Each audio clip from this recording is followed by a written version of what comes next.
Good afternoon and welcome to our live coverage of the NASA SpaceX Crew 9 mission as it returns to Earth. Dragon Freedom departed the International Space Station at 1:05 a.m. Eastern. That was 10:05 p.m. Pacific time on March 17th for those of us here in California. On board Crew 9 are NASA astronauts Nick Hague, Suni Williams, Butch Wilmore, and Roscosmos cosmonaut Alexander Gorbanov. And they are now on their way to the targeted splashdown site off the coast of Tallahassee, Florida. My name is Kate Tice, Senior Quality Systems Engineering Manager here at SpaceX. And joining me today from NASA Communications is Sandra Jones. Thanks, Kate. It's always such a pleasure to be here. Upon departing the International Space Station, Dragon underwent a sequence of departure burns. The crew then had a rest period and has since kicked off preparations for re-entry, including getting into their spacesuits and successfully performing a leak check. The next phase of the mission is when things will really start to amp up. Dragon has a series of steps to complete before returning Crew 9 home. That's right. First, Dragon will maneuver to the correct attitude and jettison its trunk, which is the cylindrical, unpressurized lower part of the spacecraft. The trunk is currently connected to the aft or bottom section of Dragon, where the heat shield is located. But in order to expose that heat shield and get the vehicle ready for atmospheric reentry, we're going to jettison that trunk. From there, the spacecraft will use its forward thrusters to perform a deorbit burn, which will put Dragon on a trajectory to return to Earth. This burn will last about 7.5 minutes once it starts. The deorbit burn uses Draco thrusters on Dragon, primarily the four located on the forward bulkhead, and is executed at the apogee, or the highest point of Earth's current orbit around the Earth. This deorbit burn will alter Dragon's path to ultimately line it up to re-enter Earth's atmosphere and splash down off the coast of Florida. Splashdown today is planned for 2:57 p.m. Pacific or 5:57 p.m. Eastern. The Crew 9 mission began a little differently than usual, since Butch Wilmore and Suni Williams were already aboard the space station when Nick Hague and Alexander Gorbanov arrived in the Crew 9 spacecraft in September. Having arrived as the crew flight test crew for Starliner, Wilmore and Williams were fully incorporated into the space station's Expedition 72 team and began research and other work aboard the station along with the other crew members. Additionally, Williams commanded the orbiting laboratory for much of the expedition. And after a successful liftoff and separation from Falcon 9, Nick and Alexander made a short flight on board Dragon to the International Space Station in September. Both veterans of long-duration station missions, both Williams and Wilmore conducted spacewalks during their 9 months in space. Having had the capacity to leave the station at any point, had there been some type of emergency, the crew members began packing for their voyage home about a week ago and worked through tasks and shared lessons learned with the newly arrived Crew 10 team, who arrived just a few days ago. For return operations such as this, NASA and SpaceX closely coordinate with the United States Coast Guard to establish a safety zone to ensure public safety and for the safety of those involved in the recovery operations, as well as the crew on board the returning spacecraft. Multiple notices are issued to mariners in advance of and during recovery operations, and Coast Guard patrol boats are deployed to discourage boaters from entering the splashdown zones. Now, we do want to stress to the public the need to respect this safety zone. Recovering a spacecraft from the water is a hazardous task, and any other boats interfering increases risk to the astronauts in Dragon, the teams working to recover them from the water, and the safety of those that come too close. So for the safety of the crew and your safety, we recommend you sit back and watch as we'll be bringing you the best possible views of our astronauts' homecoming. And they will be the best views that you can get. So let's take a minute to meet our returning crew. U.S. Space Force Colonel Nick Hague is your Crew 9 commander. He was selected by NASA as an astronaut in 2013. This was his second spaceflight to the International Space Station and third launch overall. He spent 171 days in space with Crew 9 and has a career total of 374 days in space. During his mission, he completed a spacewalk with astronaut Suni Williams. That was his fourth spacewalk, earning him a career total of 25 hours, 56 minutes of spacewalking time. Before Crew 9, Haig previously served as a crew member of Expedition 59 and 60 back in 2019. He flew with Alexei Ovchinin and NASA's Christina Cook. So this is his second time sharing the space station with Ovchinin. The Kansas native is a test pilot of a distinguished graduate of the United States Air Force Academy. Nick spent 5 months in Iraq in support of Operation Iraqi Freedom. He voluntarily transferred from the United States Air Force to U.S. Space Force in 2021 and is an active colonel. His wife, Katie, is a retired U.S. Air Force colonel, and they have 2 sons. NASA astronaut Suni Williams is a mission specialist for Crew 9. This was her 3rd visit to the space station. She originally launched aboard Boeing Starliner spacecraft and arrived at the space station on June 6th. And it looks like we are beginning to get some views inside the spacecraft, overlooking the shoulders of the crew on board Dragon. We'll continue to bring you those views throughout the day and views throughout Splashdown this afternoon rather. But to jump back into a little bit more about Suni, she became an Expedition 71-72 crew member, and she logged 286 days in space on this mission. But she actually has a total of 608 days in space, the second most time in space by a U.S. astronaut. Former NASA astronaut Peggy Whitson ranks first for the U.S. with 675 days in space. She conducted 2 spacewalks and has completed 9 over the course of her career for a total of 62 hours and 6 minutes of spacewalking time. She ranks 4th on the list of cumulative time spacewalking by a female astronaut. And she has flown on 4 different spacecraft types, including the Space Shuttle, Soyuz, Starliner, and now Dragon. Previously, she served on Expedition 14 and 15 in 2006 and 2007, and again with Expedition 32 and 33 in 2012. She's a retired U.S. Navy captain and is a proud graduate of the U.S. Naval Academy. NASA astronaut Butch Wilmore is also serving as a mission specialist today. This is his 3rd spaceflight and, just like Suni, logged 286 days in space. He conducted 1 spacewalk and completed 5 over the course of his career, earning him a total spacewalking time of 21 hours, 2 minutes. He's flown on 4 different spacecraft types throughout his career: the Space Shuttle, Soyuz, Starliner, and now Dragon. Previously, the Mount Juliet, Tennessee native served on STS-129 in 2009 and Expedition 41 and 42 from 2014 to 2015. Wilmore is also a retired captain in the U.S. Navy. And Alexander Gorbanov is a 3rd mission specialist serving on today's mission. Crew 9 was his very first space flight to the space station, earning him a total of 171 days in space over the course of his career. Gorbanov, along with Nick Haig, saw the arrival of 4 visiting vehicles and saw the departure of 4 as well. The duo orbited the Earth more than 2,700 times during their mission. Before his cosmonaut selection in 2018, Gorbanov worked as an engineer for a rocket space corporation and helped support cargo spacecraft launches from the Baikonur Cosmodrome in Kazakhstan. To prepare for upcoming events, Dragon is currently doing a couple of things autonomously. First, it's isolating the thermal control system fluid loops from the radiator.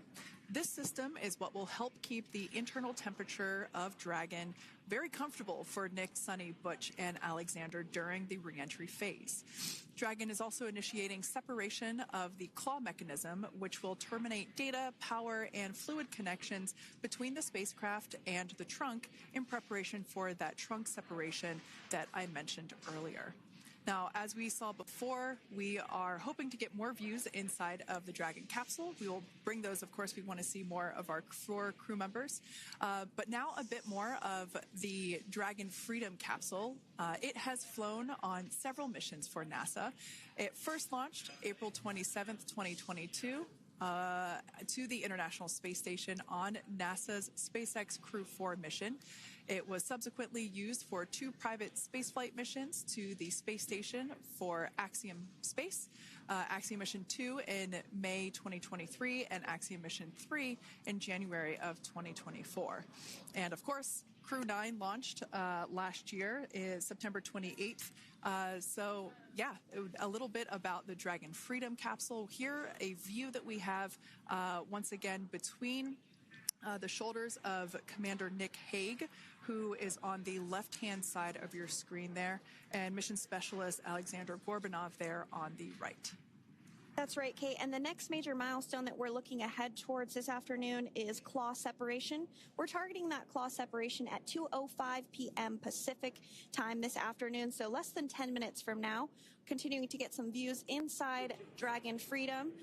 To the far left there is NASA astronaut Butch Wilmore. And as you can see, the crew is suited up in their space suits.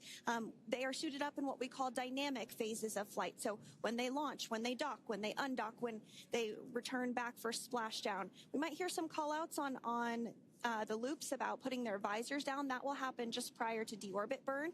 And you'll hear us pause when some of those communications happen. That's because we want to make sure that we are relaying the best information to you all and so that you hear it as well.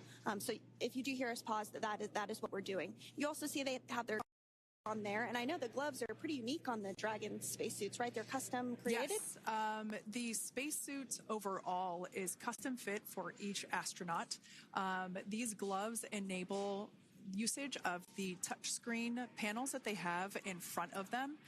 We can't see it from this view, but that view we saw earlier between Alexander Gorbanov and Nick Hague, that is a touchscreen. It allows the crew to monitor everything that Dragon is doing along with those tablets that they have there on their legs. So yeah, the spacesuit itself is intended to act as a mini spaceship, if you will, as once the visors are closed, it is able to maintain a pressure in the unlikely event of a depressurization event for Dragon. So there we can see those screens I was talking about. So there in the center, we've got the location tracker, as well as on the left-hand side, it's mapping out the operations that Dragon is executing. The crew has to remain well informed of all these things that Dragon is doing autonomously. That basically means that Dragon is flying itself. The crew has the ability to gain control of the capsule if necessary, but the capsule is essentially going to bring itself home.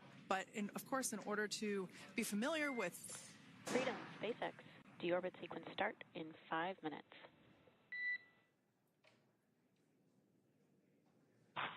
Freedom capsule. And so we did hear that call out for the deorbit sequence start to begin here in 5 minutes. That call from the ground came from the core, or Crew Operations Resource Engineer here in Hawthorne, Mission Control just behind us. And that went up to Commander Nick Hague. He's going to be doing the majority of the communications during the flight downhill today through Splashdown, and they'll be communicating with the core all along the way. Now, we did mention that they are flying on Crew Dragon Freedom. The naming of spacecraft has gone all the way back to the very beginning of this human spaceflight program. This is a nod to Alan Shepard naming his spacecraft Freedom 7 during the Mercury program. And so the crew that first flew up on Freedom a few years ago had the opportunity to name this Dragon, and they named it Freedom. That was Crew 4 that was the first flyers on this spacecraft. It's also flown for Axiom Mission 2 and 3, and then, of course, today for Crew 9 as well. Yeah, actually, fun fact about this particular capsule, of those 4 missions that Sandra just mentioned, we have seen daytime splashdowns for 2 of those. Today will mark the third daytime splashdown. So there's something lucky about this particular capsule that gets daytime splashdowns. Nighttime is great because we can see even more clearly the capsule streaking through, but I personally love the daylight views because we really get even better views of the recovery team operations during that phase of the mission. Yes, absolutely. And if you follow along with our missions, you'll know that sometimes weather is a watch item when it comes to undocking and splashdown. We do splashdown in the water, so we want to ensure that parameters like wave heights and wind speeds and precipitation, lightning, all of that is looking good for the crew and the safety of those recovery personnel. And today the weather is just pristine. We got off of space station on the very first attempt. So I'm joking around and saying that it was because it was St. Patrick's Day and we got really lucky with the weather. I wouldn't disagree with that. Speaking of weather, we will be hearing from Core probably around 2:20-ish. Typically, before we enter the period of loss of signal, or LOS, we will hear an entry briefing from the core, the Crew Operations Resource Engineer, and they will deliver important information like updated anticipated splashdown and loss of signal times to the crew, as well as the wave height and wind speed. So we'll be standing by to listen in on those. Like I said, that will happen shortly after. Typically after trunk separation. I can't quite remember if it's before or after deorbit burn. It must be before. But in any case, we'll be hearing all of that coming from core. In fact, that individual is seated there in the room on your screen. That is SpaceX Mission Control in Hawthorne, California.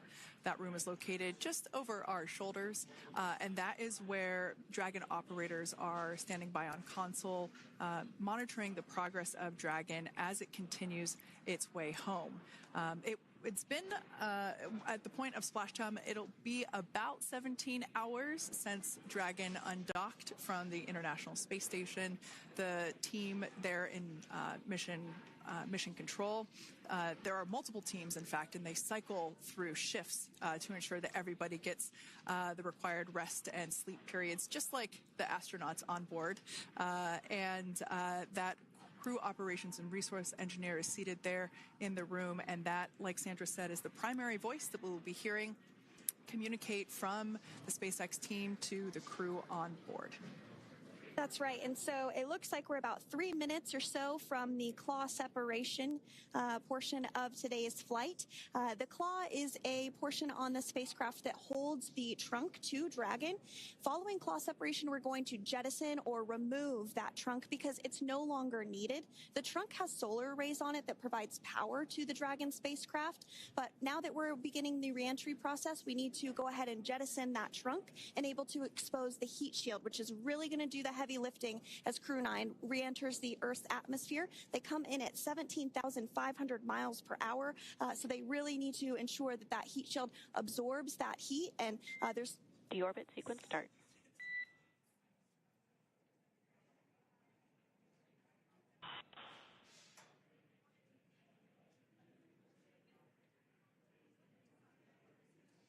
And so we did just get communications there that the deorbit sequence start has begun.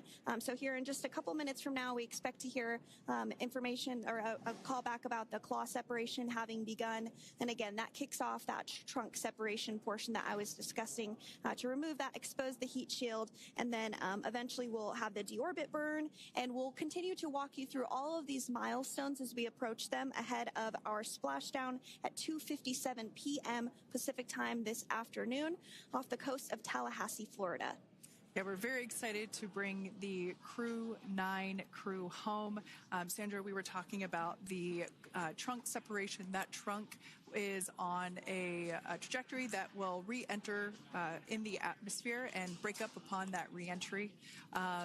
The heat shield itself is one of my favorite parts of the Dragon capsule. It is the workhorse of the re-entry phase. It will work to protect the Dragon capsule and the crew members on board during the re-entry phase as the temperatures outside of the capsule build up to, I believe, about 3,000 degrees Fahrenheit in excess of. And meanwhile, the interior of Dragon stays a very comfortable temperature. That heat shield does a lot of the work, and we'll see that plasma build up on the exterior of the capsule. As a result of the plasma that builds up, we will lose communications with the crew. This is known as loss of signal, or LOS. This is roughly a 10-minute period on average, even less than. I believe today it is probably about 6 or 7 minutes long. It kind of depends on the mission, and it happens for every Dragon capsule that re-enters the atmosphere. Due to that plasma buildup, we're not able to communicate or command the capsule, so we stand by while we wait to regain communication after we pass through that period of loss of signal and get what's known as AOS, or acquisition of signal. Continuing to stand by for claw separation, and then we'll look towards trunk separation. It'll be just about a minute or so after that. That happens pretty rapidly in succession. Some of our milestones will take a little bit longer throughout the day. For example, we will have a deorbit burn after that will take about 7.5 minutes and helps get Dragon set up in the right trajectory to splash down in the Gulf off the coast of Florida. So continuing to stand by for claw separation.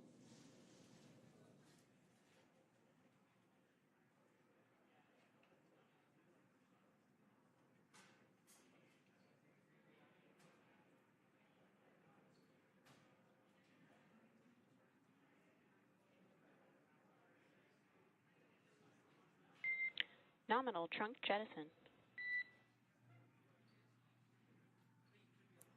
All right.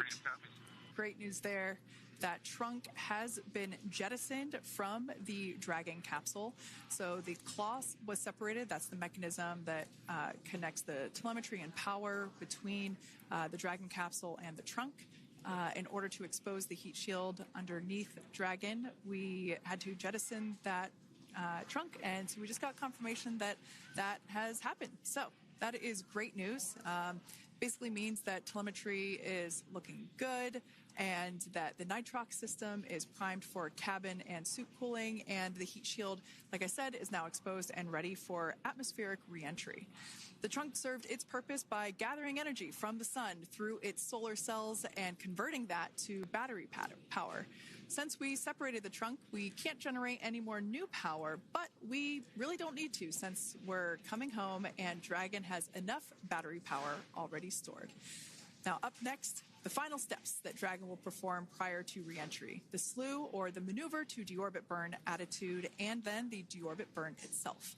This deorbit burn is the last time that the forward Dracos, which are the 4 thrusters located on top of the spacecraft under the nose cone, it's the last time that they will ignite. The deorbit burn will place Dragon on a precise trajectory to return to the splashdown zone off the coast of Florida, off the coast of Tallahassee, Florida, and that will last about 7.5 minutes once it starts. And so deorbit burn is targeted for 2:11 p.m. Central Time, so about 2 minutes from now. As we mentioned, it's going to last about 7.5 minutes, again, helping to get Dragon into the precise trajectory to ensure that splashdown occurs in the area that was calculated and where the recovery team is already in place, ready to support splashdown operations today. The recovery vessel Megan is the ship that is going to be utilized today, and we also have what is called fast boats that go out first to check the spacecraft and make sure everything is looking good before the recovery vessel Megan approaches. So that whole recovery process takes about an hour, I would say, from the time the crew splashes down to the time they're on the boat and the crew gets out of the capsule. And we'll continue to bring you live coverage through every step of the way today as Crew 9 returns home. Indeed. Now, let's take a little bit of a closer look at Dragon.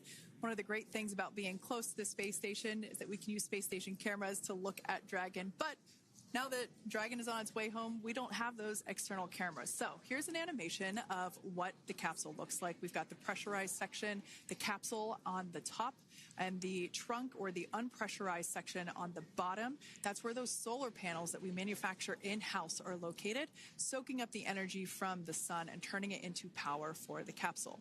At the very top of the capsule is the nose cone. That is where the Dracos, the forward Dracos, are located. That nose cone is currently open, not closed like we saw in that animation.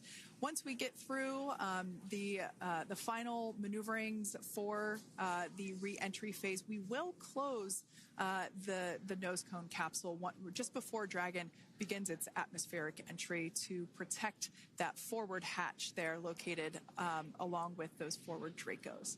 So go ahead. Oh, that's right. I was going to mention that the nose cone does open shortly after launch, and it remains open the entire time that Dragon is docked to the International Space Station. So as an example for this particular spacecraft, Freedom, since September when it docked to the International Space Station, remains open that entire time, and here shortly it will close for the very first time since September. So quick recap of what Dragon has done in recent history here. We basically began preparations for re-entry known as the deorbit sequence. So Dragon released the trunk. As we said before, we separated the claw, we released the trunk. It next will slew to the deorbit burn attitude. Slew basically meaning maneuver, so it will position itself correctly to execute that deorbit burn. We want the heat shield side to be facing forward, or first, if you will. We want that to be the leading edge of the Dragon capsule, as that heat shield is meant to basically be an ablative material for the heat that it will incur. Once we complete that deorbit burn attitude slew, we will initiate the deorbit burn itself. That will last for several minutes, expecting that to be to start here any moment now, actually, and then it will go until about 2:18 p.m. Pacific time or 5:18 p.m. Eastern time. And I did hear confirmation that deorbit burn is underway. As we mentioned, it's about a 7.5-minute burn. So within the last 10 minutes, Dragon has jettisoned its trunk and initiated the deorbit burn just seconds ago. As mentioned earlier, for those operations, NASA and SpaceX closely coordinate with the United States Coast Guard to establish a safety zone to ensure public safety and for the safety of those involved in the recovery operations, as well as the crew on board the returning spacecraft. Multiple notices are issued to the mariners in advance of and during recovery operations, and Coast Guard patrol boats are deployed to discourage boaters from entering the splashdown zones. So we do want to stress to the public the need to respect this safety zone. Recovering a spacecraft from the water is a hazardous operation, and any other boats interfering increases the risk to not only the astronauts in Dragon, but the teams working to recover them from the water and the safety of those that may come too close. So for the safety of the crew, which you see there on your screen, your safety, we recommend you sit back and watch as we'll continue to bring you the best possible views of our astronauts' homecoming. Yeah, as I mentioned earlier, this deorbit burn is the last time that we will utilize our 4 forward Draco thrusters. Forward basically meaning at the top of the Dragon capsule. Dragon Freedom has not yet entered the Earth's atmosphere. This deorbit burn is what will line the vehicle up and put it on its final trajectory to the landing site right off the coast of Tallahassee, Florida. So basically, it is the last burn that the Dragon spacecraft executes and is what really locks it in for that precise landing. As you can see on your screen right now, Nick, Suni, Butch, and Alexander are using their screens to keep tabs on the burn duration, the Draco firings, and trajectory details such as entry angle, spacecraft perigee, and how much distance remains until deorbit burn termination. As I mentioned earlier, Dragon is flying itself. So all the crew has to do is stay strapped into their seats and keep tabs on things. Although I must say, if I had one of those window seats, it would be pretty difficult to restrain myself. Now, with Nick, Suni, Butch, and Alexander ready to deorbit and splash down back on Earth, they will be heading to one of 8 targeted sites supported by SpaceX and NASA. All of these sites are located off the coast of Florida, either in the Gulf of America or the Atlantic Ocean. Spreading the supported sites across multiple locations helps maximize the return opportunities for this mission and future crews, lowering the chance that we'll have to wave off due to bad weather. For those of you following along, you'll know that today's splashdown marks our final Dragon recovery on the East Coast. After 6 great years of successful recovery operations off the East Coast, we'll be moving all Dragon recovery operations back to the West Coast. And as always, NASA and SpaceX jointly select our splashdown location. And for today, the prime recovery site is off the coast of Tallahassee, Florida. The selection process works with a lot of different variables, including the space station's orbital trajectory or path that it follows, what landing sites are available and have favorable weather, how much free flight capability Dragon has for the trip home, and the sleep schedules for the returning crew members, as well as, of course, the big one, the weather. We'll start with calculating daily return options based off of the space station's current orbit and Dragon's capabilities to maneuver and line up for re-entry. The time from undock to landing at the primary site can vary from less than 6 hours to more than 39. Getting home the quickest comes with some obvious benefits, but we always have to make sure the crew is properly rested for dynamic operations, preventing us from scheduling 20-plus hour days for them, of course.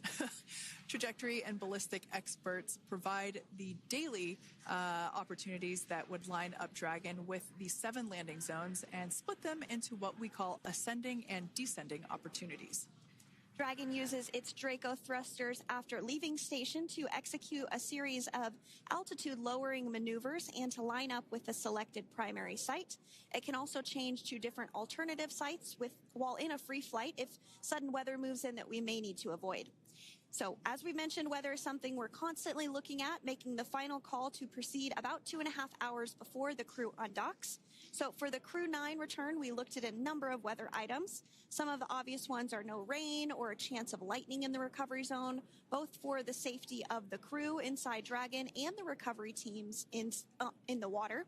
And we're also looking for wind speeds to be less than 15 feet per second or about 10 miles per hour, and relatively calm seas so that we can safely execute recovery operations, which includes landing a helicopter on the recovery ship to fly Nick, Suni, Butch, and Alexander back to Florida. Once Dragon began flying today, we had a number of additional checkpoints to either proceed towards the primary site, head to the alternate, or select a new zone based on real-time weather data. These checks happened all the way up until we were in the final hours before the deorbit burn, which has just about a minute or so left in it. And this is the last burn in the trip home that commits Dragon to re-entering the Earth's atmosphere. Now, we are currently waiting to conclude the deorbit burn. We've got less than a minute until that finishes. We will expect to hear a call out for nominal burn, which will confirm completion of that deorbit burn for Dragon Freedom. We can see images there from the touchscreen display panels that the crew utilizes in flight. We can see the visualization of exactly which one of the 4 forward Draco thrusters are firing. That's why you have kind of like a strobe effect there.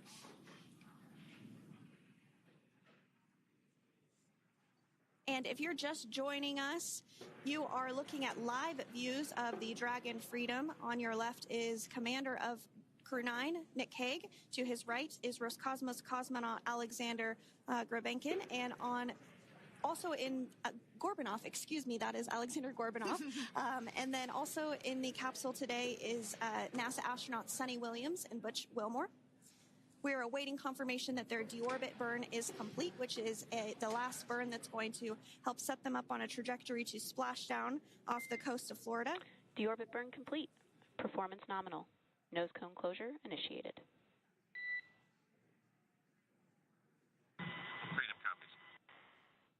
All right, excellent news there. We heard the words we were looking for, nominal burn. So that means that deorbit burn was successful and nominal, meaning as expected. And we're now beginning to close the nose cone in preparation for atmospheric reentry. So in the background, Dragon is currently inhibiting those forward bulkhead Draco thrusters that we just used to complete the deorbit burn, ensuring it's safe to latch the nose cone shut for reentry. Also, the vehicle has initiated the nitrox suit purge, which will help keep Nick, Suni, Butch, and Alexander cool and comfortable during reentry, which is coming up in about 20 minutes from now. At this point, the nose cone is closing and protecting the forward hatch for reentry, and the crew are using their screens to continue to monitor the locking of the nose cone, which is done by a set of hooks. And as we mentioned earlier, that nose cone has remained open since September, so this is the first time it's closing in a few months. Yeah, that's absolutely right. Now, we will be expecting, as I mentioned before, an entry brief from SpaceX Core. Again, that's the Crew Operations Resource Engineer, who is seated in that room that you see there on your screen. That entry brief will provide updated times for anticipated splashdown as well as the loss of signal or period of LOS. That briefing will also give us information such as wind speed and wave height at the expected splashdown location. But all in all, everything has been great today. All events have been executed on time as expected, and we are looking forward to a splashdown of the Crew 9 crew at about 5:57 p.m. Eastern Time or 2:57 p.m. Pacific Time. Between now and then, things are going to start moving quite quickly. In fact, if anything, this will have seemed like the slower part of the reentry phase. We're going to go through, like I said, that period of loss of signal or LOS. That period is a few minutes long where we are unable to communicate or command the capsule due to the plasma that builds up on the exterior of the capsule. That period, like I said, lasts for a couple minutes. You will start to hear SpaceX Core hail the Crew 9 crew a little bit earlier than expected because we, in the past, have actually regained communications a couple minutes earlier than initially anticipated. So we'll go through that period of loss of signal, that entry period, that specifically when when the Dragon spacecraft is re-entering through the atmosphere, approximately at about 18,000 feet when the capsule is traveling at 350 miles per hour. We will see our first views of parachutes for the day. It's one of my favorite moments of return sequences is when we get to see the drogue parachutes. We'll see the drogues come out. Those drogues will help slow the vehicle down to about 119 miles per hour. And then that is when the main parachutes will come out from the Dragon spacecraft and then ultimately end in splashdown. And we are hearing confirmation that the nose cone is closed and everything was nominal or as expected with that closure. So as we begin the second half of entry, Dragon is now beginning to inject cooled nitrox into the air being delivered to the spacesuits worn by Nick, Suni, Butch, and Alexander. Again, this is what will allow the crew to remain comfortable while external temperatures reach 3,500 degrees Fahrenheit as they re-enter the Earth's atmosphere. So the heat shield is pointing forward, leading Dragon to the landing site. Yeah. Now, speaking of the heat shield, Dragon's primary heat shield is comprised of PICA 3.0, which stands for Phenolic Impregnated Carbon Ablator. The first-gen PICA was initially developed by NASA for studying and sampling comets within our solar system. SpaceX partnered with NASA to develop PICA X, which was the second-generation product used on all Dragon 1 cargo resupply service missions that resupplied the International Space Station on 20 missions. PICA 3.0 was developed specifically for use on Dragon 2 crew and cargo with enhanced structural and thermal capabilities that allowed the heat shield to be even more effective in the way that it utilized the ability to make that heat ablevate as it goes through the Earth's atmosphere.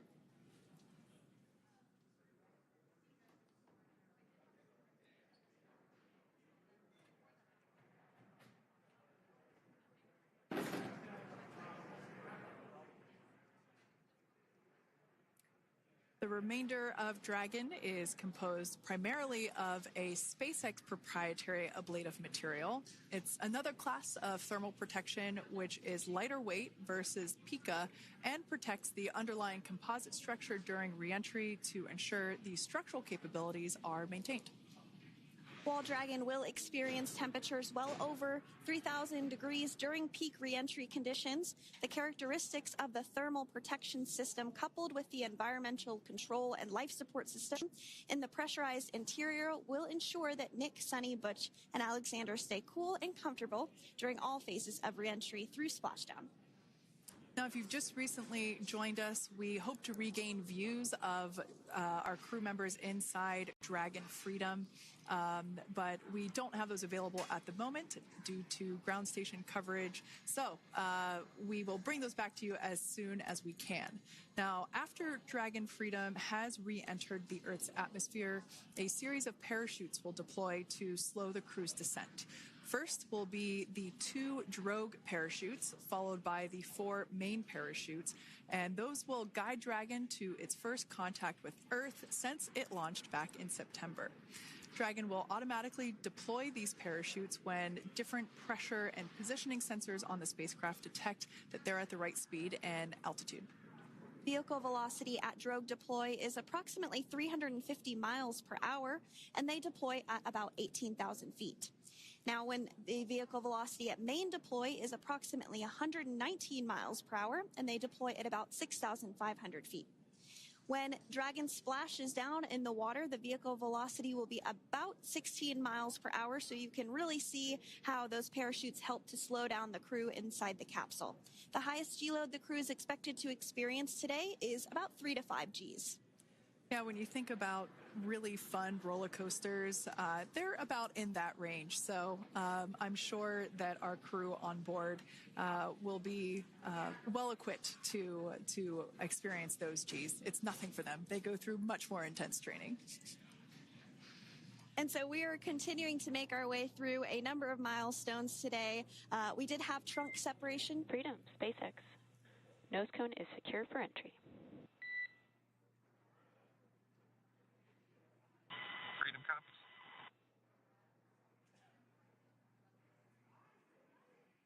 All right, great news there. That tells us that the final physical configuration change for Dragon is complete. We have closed that nose cone. This is the last physical change that Dragon undergoes prior to re-entering the Earth's atmosphere.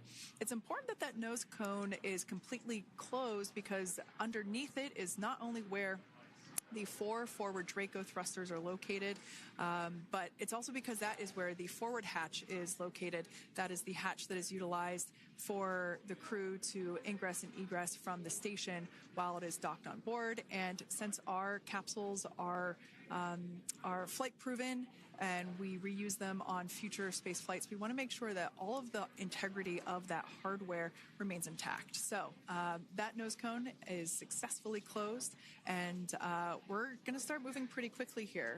As I mentioned before, we'll go through loss of signal. We'll get that signal back several minutes later, and then we'll see the parachute action. Yep, and then that's all ahead of Splashdown off the coast of Florida. We're targeting Tallahassee as our Splashdown zone today at 2:57 p.m. Pacific time this afternoon. Now, you did mention the call to the crew. They'll do some additional calculations following that burn and potentially let us know if that splashdown time has changed at all. But right now, we are continuing to target 2:57 p.m. And you can see there on your screen a path of where Dragon will be re-entering today. So if you are in the southern tip of Mexico, you might have the opportunity to see Dragon. Because it's a daytime splashdown, you probably won't have too great of views, but potentially you'll have the opportunity to get a glimpse of it there. Once again, Dragon operators, they're monitoring the progress of Dragon through this re-entry phase. That is SpaceX Mission Control, located here in Hawthorne, California. That is also where the crew operations and resource engineer is seated. That person is the voice that we have heard multiple times and will continue to hear as the primary point of contact to the crew on board Dragon Freedom. We will also hear the voice of Commander Nick Hague. Basically, after we hear the Corps communicate something, we will hear Nick Hague indicate that they copy, that they heard the message well, some sort of recognition that the message was received. And if you joined us yesterday for our coverage during the undocking, we were communicating through something that's called a big loop. We do that when we're in integrated operations with the International Freedom, SpaceX, for entry sequence. Report when ready to copy.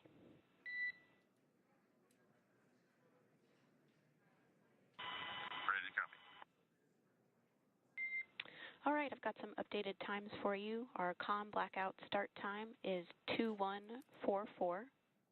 Our COM blackout end time is 2151. And our splashdown time is the same per your displays, 2157.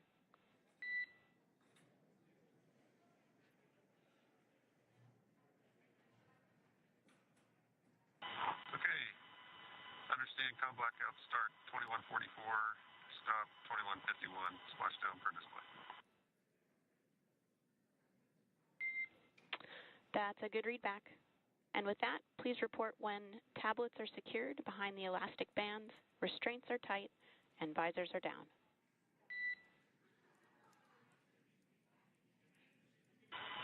And copy, Wilco.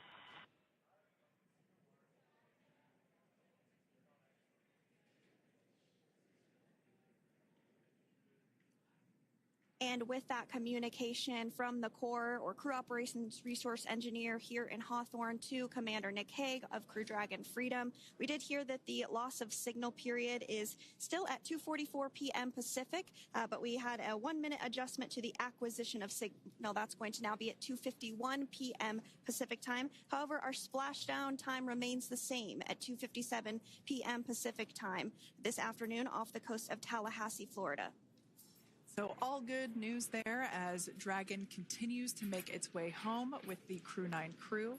As we've mentioned before, we are splashing down on the Gulf Coast. We have ability to splash down on either side of Florida, but the location site just outside of Tallahassee, Florida is the site that was selected today due to best recovery conditions. And as Sandra mentioned before, weather is always a watch item, but everything is looking great for that particular recovery location. So I'm sure once we start getting views from the recovery vessel, I have a feeling it's going to be a pretty beautiful afternoon. And we did mention that, of course, this is a daylight splashdown, so we should be getting some great views. We do have a couple of spacecraft called the WB-57, which are high-altitude planes that NASA utilizes during splashdown operations. Those are en route and going to be tracking the capsule as it makes its way through the atmosphere and should be providing some good views for us. Kate and I were just chatting about how we haven't had a daytime splashdown in a little while, so we're looking forward to the views along with you. Yeah. Nighttime views are also great because we can see that capsule streaking through the night sky quite brightly. So like Sandra, you said earlier, daylight will be a little bit less bright, but we will definitely be able to see the SpaceX recovery team operations much clearer. I could also imagine it's probably a little bit easier for the team themselves to do their work in daytime than at nighttime.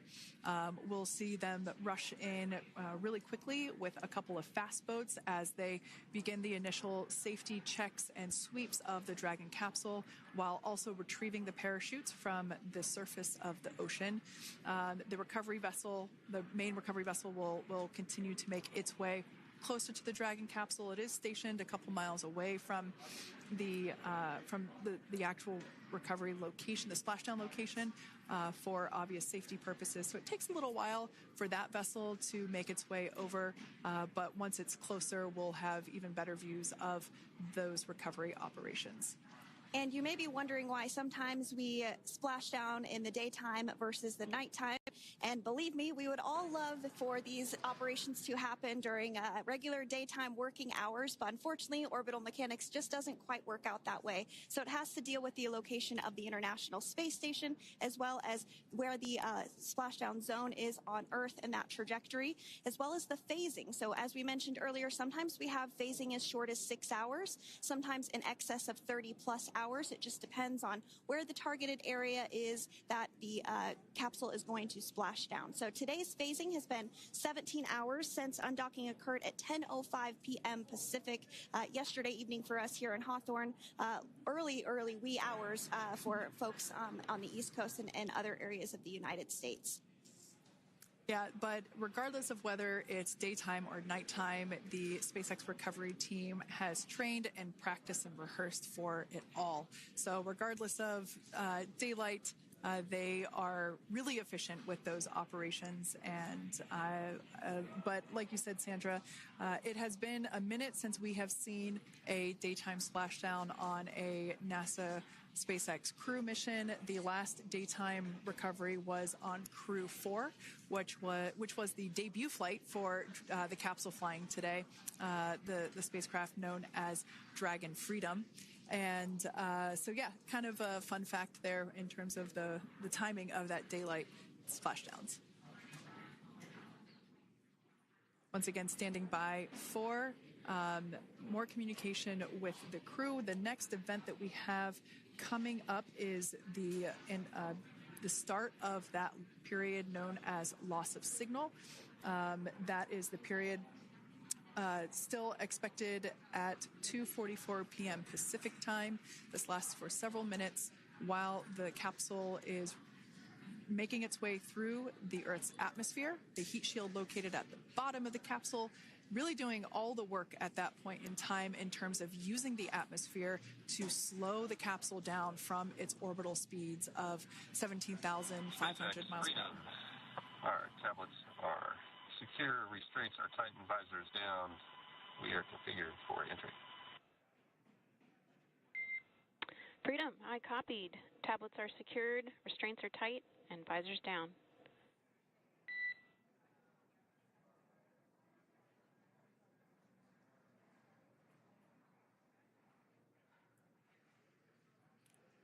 All right, great news there in terms of continuing to make progress. That back and forth communication we heard was just letting Core know that per their instructions, Crew 9 has now put away everything that was necessary in order to begin the re-entry, including those tablets that were located on their legs. Those are now stowed away. They've tightened that safety harness that we see there, and the visors are now down. So with all that being said, let's take a minute to meet our returning crew.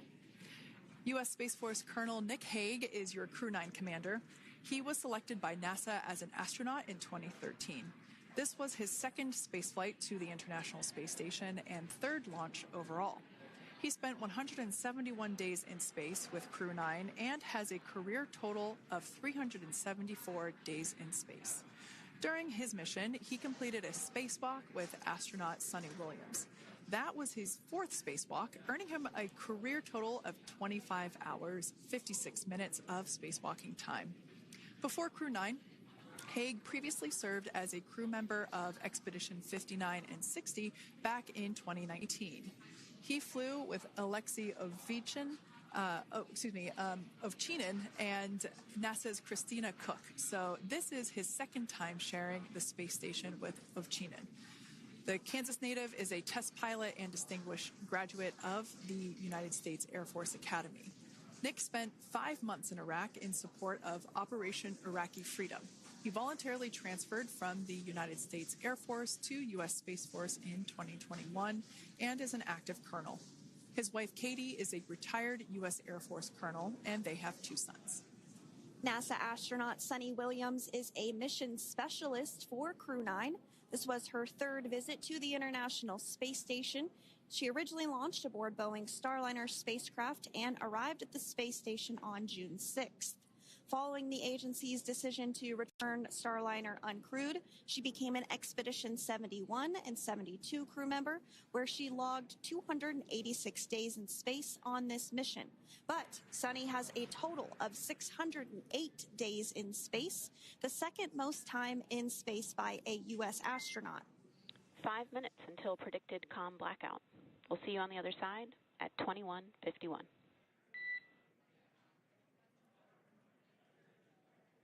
Talk to you soon. And with that call out from the Crew Operations Resource Engineer to Commander Nick Hague, letting them know that everything is looking good ahead of the loss of signal period.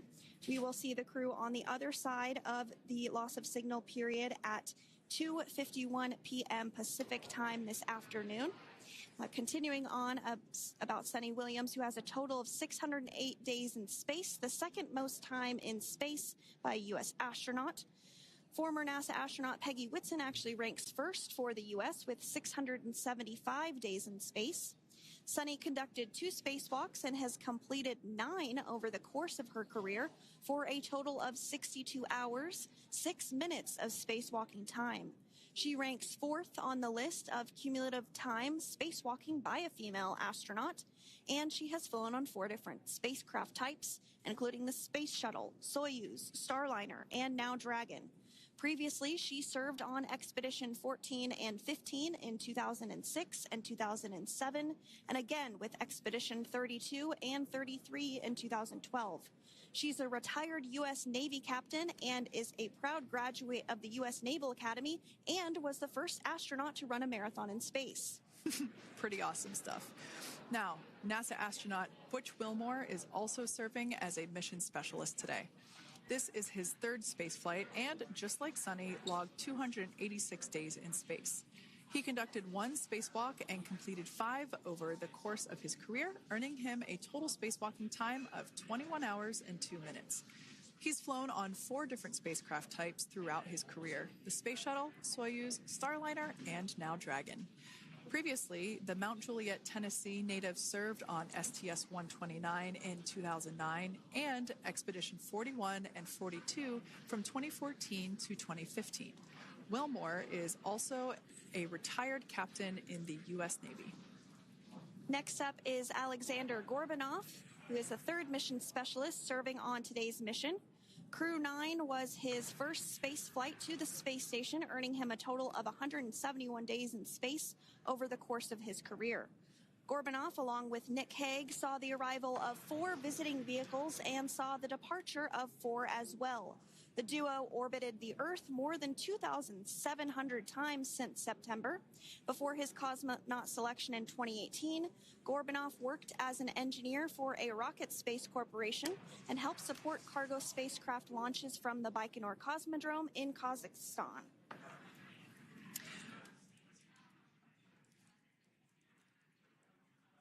So if you are just joining us, we are continuing to bring you live coverage of Crew 9's return to Earth following their mission aboard the International Space Station, where they completed science and research investigations. We are targeting splashdown off the coast of Florida at 2:57 p.m. Pacific time. The next major milestone that we'll look ahead towards is what we call loss of signal, or LOS, when we won't have communications with the crew because they will be re-entering the Earth's atmosphere. And during this process, there is plasma that builds up around that heat shield, so we are not able to communicate with the crew, but we are anticipating to regain communications with the crew at a short time from now at 2:51 p.m. Pacific time today. As we said before, everything continues to look good for the return of the Crew 9 team. We are about to go into that period of loss of signal. Once we get views of the crew inside the capsule, once again, we will be sure to bring those to you. But that period of time is when plasma is building up on the exterior of the capsule, generating heat in excess of 3,500 degrees Fahrenheit. So we are unable to communicate or command the spacecraft at that time. And that includes, unfortunately, video feeds as well. So as soon as we get the views back inside Dragon, we will bring those to you. But until then, we are going to stand by and continue to monitor the progress of Dragon. Like Sandra just said, we are anticipating the blackout period to begin at 2:51 p.m. Pacific time, 5:51 p.m. Eastern time. This will last for several minutes. It's not super exact, even though we are predicting acquisition of signal, or AOS, to come back at 5:51 p.m. Eastern time. In the past, we have regained communication sometimes a little bit earlier than that, so we'll probably start to hear Core begin to hail Crew Dragon a minute or two prior to that anticipated acquisition of signal. But right now, Nick, Suni, Butch, and Alexander are seated in their seats inside Dragon Freedom. Their visors are down, and they have put away or stored the tablets they had located on their upper leg to monitor Dragon's progress. Now they will be utilizing the touchscreen displays where the current operation and future operations will be displayed as they are able to monitor Dragon's progress continually. As I said before, Dragon is autonomous, meaning it is flying itself. So the crew stands by and monitors, and those touchscreen displays are what will be allowing them to do so and prepare for events such as parachute deploy. And while on board the International Space Station, Nick, Suni, Butch, and Alexander contributed to over 900 hours of science and research investigations, which is really the key purpose of the International Space Station. Now, the International Space Station is celebrating a major milestone this year where they will be celebrating 25 years of continuous human presence in November. So if you're younger than 25 years, you've never known a day where there hasn't been a human living and working aboard the International Space Station, contributing to key science and research investigations that impact our lives here on Earth. There's research being done on Parkinson's, on osteoporosis, on cancer research, and a variety of other studies. Additionally, the microgravity laboratory provides a jumping off point for us as we venture back to the moon and onto Mars through longer duration space flights. One such example that the crew worked on during this mission was an alternative exercise device. In microgravity, the crew has to exercise for about 2 hours a day because they're not having the effects of gravity on their body. So to prevent bone and muscle loss, we counteract that with 2 hours of exercise per day. On board the International Space Station, they have 3 ways in which they can exercise. They have a bike, they have a treadmill, and they have a similar to a weightlifting machine that counteracts the microgravity environment. But a particular experiment that this crew tested out was a combination of all 3 of those in one smaller device. And this is really critical as we continue on to the moon, Mars, and beyond, because space is really important in spacecraft. So if we have something smaller that the crew might be able to utilize, that can potentially help us venture out even further into the solar system. So science is really the name of the game when it comes to the International Space Station. Some of the other science highlights that took place during this increment that are particularly interesting to me was we had the first wooden satellite that was deployed. This is a study to see if other materials might be more resourceful or renewable in space. So I'm really excited to see the results of that one as well. Additionally, we had a couple of spacewalks that took place to not only provide maintenance to the International Space Station, but also where we swabbed the outside of the space station near vents to see if any microbes that we all have microbes on us, to see if any of those could survive in the harsh environment of space, which again is very important for us to know and understand as we continue to the moon, Mars, and beyond. Very exciting stuff. Now, at this point, we have now entered the communications blackout period for the Dragon spacecraft. This lasts approximately 7 minutes due to plasma formation around the spacecraft itself. During this time, no vehicle telemetry is received by mission control or the recovery team, and no external commanding of the vehicle or voice communication is possible. But as a reminder, Dragon is designed to fly itself. During re-entry, the vehicle will be slowing down from orbital velocity, which is approximately 17,500 miles per hour. The top temperature that Dragon will experience upon re-entry is 3,500 degrees Fahrenheit. This blackout period, as I said before, we expect it to last about 7 minutes today, concluding at 5:51 p.m. Eastern Time or 2:51 p.m. Pacific Time. We right there have our first view of Dragon Freedom coming home to Earth. And that view is from the WB-57, which is one of NASA's high-altitude planes that is tracking. Now, because of the way that this camera is configured, it does look like it is dark, but it is indeed daytime, and you're beginning to see that plasma trail as Dragon re-enters the Earth's atmosphere. All of that is expected. We are anticipating an acquisition of signal around 2:51 p.m. Pacific Time, so just minutes from now, and you may hear the core begin to hail out or call Dragon for communications and see if we can potentially get communications with them a little bit earlier. Following this, we'll have two events in rapid succession. We'll have the drogue parachutes deploy at 2:53 p.m. Pacific, followed by the mains just 1 minute later at 2:54 p.m. Pacific time, ahead of a splashdown at 2:57 p.m. Pacific time off the coast of Tallahassee, Florida.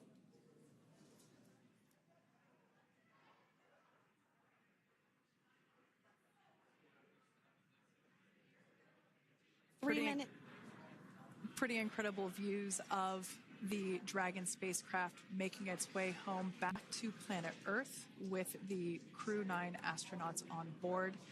Once again, this view is coming from the WB-57 plane. That heat shield we can see doing magnificent work as it works to Freedom, SpaceX, Comcheck.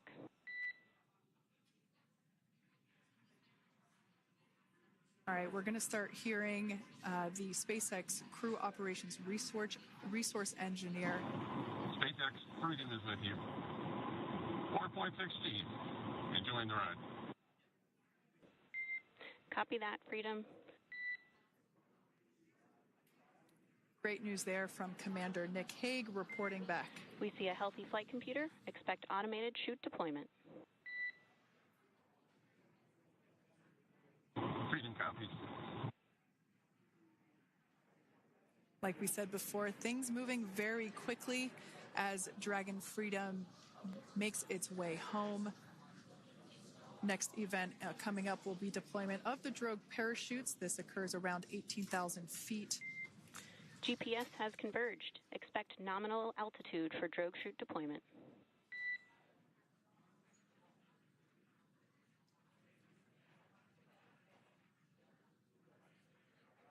We're about 2 minutes away from deployment of those drogue parachutes. Now the heat shield is continuing to work to slow the vehicle down. That entry period, the Dragon spacecraft went from orbital velocity about 17,500 miles per hour down to about 350 miles per hour. So that really gives you a sense of why that plasma builds up on the exterior of the capsule, thanks to the heat shield and the work that it does. Those drogue parachutes will slow it down from 350 to about 119 miles per hour. We can see 15 kilometers. Brace for drogue window. We can see seat rotation happening inside the capsule. Great to get those first views of our crew members. Once again, the capsules are going about 350 miles per hour when the drogues are deployed. Those drogue parachutes that we manufacture here in-house are going to slow the spacecraft down to 119 miles per hour. And that is when we will see the main parachutes deploy, and that occurs about 6,000 feet above the ocean's surface. And we are expecting drogue deployment at 2:53 p.m. Pacific, so we should see it any second now. And there you are getting a great view of Crew 9 inside Dragon Freedom as it returns back to Earth. We are awaiting the drogue deploys. This view coming from the WB-57 high altitude plane. And there you see it on your screen, drogue deployment. Drogue descent rate nominal. You can hear the crowd here. Visual on 2 healthy drogues. The crowd here very excited as Dragon Freedom continues to make its way back to planet Earth.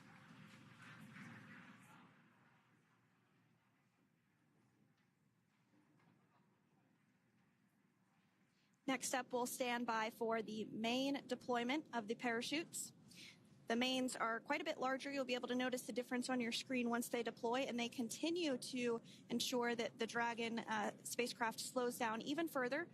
As we mentioned, Freedom will be traveling 16 miles per hour when it splashes down off the coast of Tallahassee, Florida, here at 2:57 p.m. Pacific time this afternoon. And there we go. We have visual on 4 healthy mains. That view was from inside. Freedom copy. That view was from inside one of the buckets where the parachutes are located. So we see a great view there of the reefing on those parachutes. And as those main parachutes begin to inflate fully, 4 beautiful, healthy mains. Now awaiting visuals of Splashdown. Freedom, 1,000. We'll start to hear Commander Nick Hague. Copy, 1,000. As we heard right there, Commander Nick Hague will be calling out the altitude of the Dragon capsule from here on out. Landing in water is simpler and provides more margin against unlikely parachute issues. You can see those parachutes continuing to slow the Dragon capsule down. And if you're just joining us, you're looking at 800 meters. a live view of Crew 9, just minutes away from splashing down off the coast of Tallahassee, Florida. Splashdown 2 minutes from now at 2:57 p.m. Pacific. We do have 4 healthy mains really doing the job there. Just breathtaking views of a calm, glass-like ocean off the coast of Tallahassee, Florida. Crew 9 just minutes away from splashing down. This is really such an incredible shot. Copy, 600. That was a live view from our recovery vessel, Megan, which is stationed a couple miles away from the splashdown site. We can see the crew there using their restraints as resting places for their arms. They were just in space moments ago, so their arms were able to float freely. 400 meters. This is a gorgeous bluebird day here that we have for the splashdown of Crew 9. It's incredible to think that the Dragon capsule just minutes ago was going over 17,000 miles per hour and now gently coasting to a soft splashdown. 200. Copy, 200 meters. Brace for splashdown.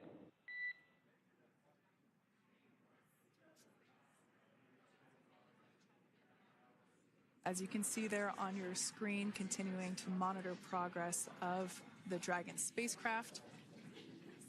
And we're going to stand by for splashdown, located in the Gulf of America, off the coast of Tallahassee, Florida.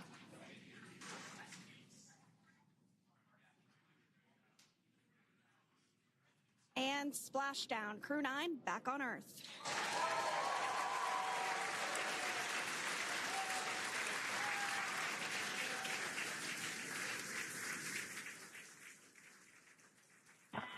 And SpaceX Freedom, splashdown. Good main release. Copy, splashdown. We see main chutes cut.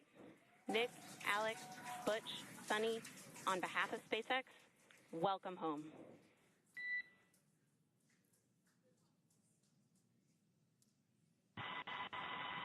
It is an amazing, what a ride. I see a capsule full of grins ear to ear.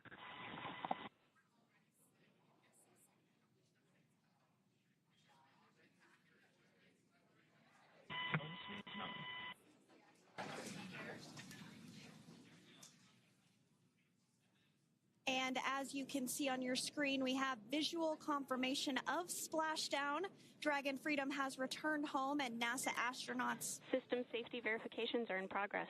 We'll report back when recovery personnel are en route.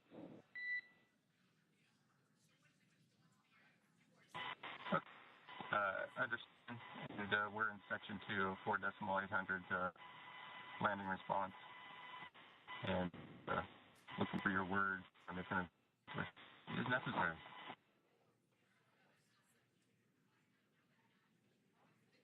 In the distance, we can see the recovery vessel making its way. Copy, you're in section 2 for the environmental assessment in 4.800. That is not necessary today. Understand. Raising visor.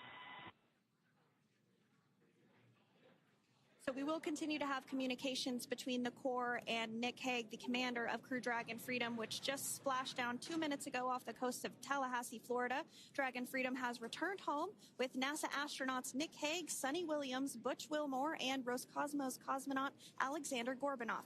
They're back on Earth after approximately 17 hours of a return journey from space. The SpaceX recovery ship and team have been waiting for Dragon's splashdown, and they will now make their way to the splashdown location. The teams have been ready and waiting about 3 nautical miles away, so it's going to take them about 30 minutes or so to make their way to SpaceX Freedom. Pretty sure we're in Stable 1. Copy, Stable 1. We see the same. It's going to take about 30 minutes for the recovery team to make their way over to Nick, Suni, Butch, and Alexander, who are still seated and secured inside that Dragon spacecraft there on your screen. Incredible views there of that thermal protection system, or TPS. That Dragon capsule was pristine, white color before it departed the station, and we can see how the reentry phase, the thermal protection system did its job. Now, if you're wondering what that hole, that like bucket area is, that is underneath the side hatch. That is where the main parachutes were stored. So when we saw the Dragon capsule docked at station, it looked very different. The panel that protects and covers the main parachutes, that was still intact, as well as the panels that enclose where the drogue parachutes are located. We can see those fast Freedom. boats. SpaceX is go for recovery personnel to approach. Expect personnel alongside in the next few minutes. Freedom copies. We can see those fast boats. We weren't kidding when we said they were fast. While it does take about 30 minutes for the main recovery vessel to make its way over to the capsule, these fast boats will be doing a couple of things simultaneously. A couple of them are going to be working to retrieve the parachutes that you see in the background there of this drone shot. Those parachutes will be retrieved from the ocean surface. We want to make sure we are able to pull those out. The recovery vessel there closest to the spacecraft is going to be performing some safety checks. We can see there they're using an instrument that is basically working to detect if there are any hypergolic vapors or fumes that are still residing in and or around the Draco thruster nozzles or outlets. The hypergolic fuel, which is necessary for on-orbit burns to maneuver the spacecraft. Unfortunately, those hypergolics are unable to be breathed. They are toxic, and so this team here is doing those initial safety checks to make sure that it is safe for the rest of the recovery team to approach the spacecraft. They're also checking to make sure that any residuals from the pyros are safe and are not going to cause any issues. We can see the team working their way around the spacecraft to do these these sniff tests on all of those Draco thrusters. And as we continue to await the recovery of our Dragon spacecraft with NASA astronauts Nick Hague, Suni Williams, Butch Wilmore, and Roscosmos cosmonaut Alexander Gorbanov inside, Dragon has autonomously completed several steps to safe itself following splashdown. We are continuing to see Dragon in what is known as Stable 1 configuration. That's kind of the ideal configuration following splashdown. It's upright, and the Dragon capsule's in the right configuration for it to be hoisted into the recovery vessel Megan, which you do see a little ways off in your screen approaching. Dragon will continue to remain live on air with you through that recovery process, all the way through the point where the crew is extracted from the Dragon spacecraft. Now, if you are just joining us, the mission has gone smoothly so far. Dragon successfully splashed down off the coast of Tallahassee, Florida at 2:57 p.m. Pacific, 5:57 p.m. Eastern Time this afternoon. Approximately 17 hours prior to splashdown, Dragon autonomously undocked from the International Space Station, completed a series of departure burns, jettisoned its trunk section, and performed its final burn, the deorbit burn. This placed the Dragon spacecraft on a trajectory toward Tallahassee, Florida. Dragon successfully re-entered the Earth's atmosphere, followed by deployment of its parachutes to slow the spacecraft down to a gentle splashdown. We're now going to follow the Freedom. Hypergol sweeps and unfired ordnance checks are nominal. Rigging is in progress. Approximately 25 minutes until capsule lift. stand by for PMC with SpaceX flight surgeon.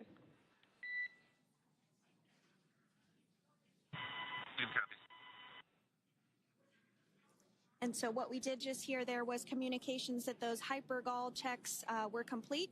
They didn't find any of that upon those checks, so we'll continue to move through the timeline.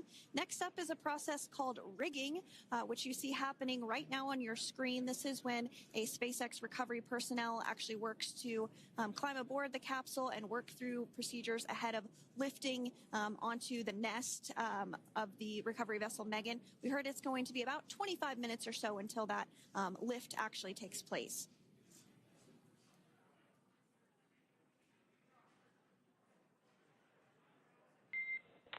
Okay, Freedom, the next call will be from the SpaceX flight surgeon on Dragon to Ground Private. Understand. Thank you. Callouts there indicating that the crew will have the opportunity to do a quick check-in with the SpaceX flight surgeon. This is standard procedure for every Dragon spacecraft when it returns to Earth. It's just an initial check-in, make sure everybody is doing okay. They will also have another check-in with the flight surgeon once they are on board that recovery vessel that you see there in the background.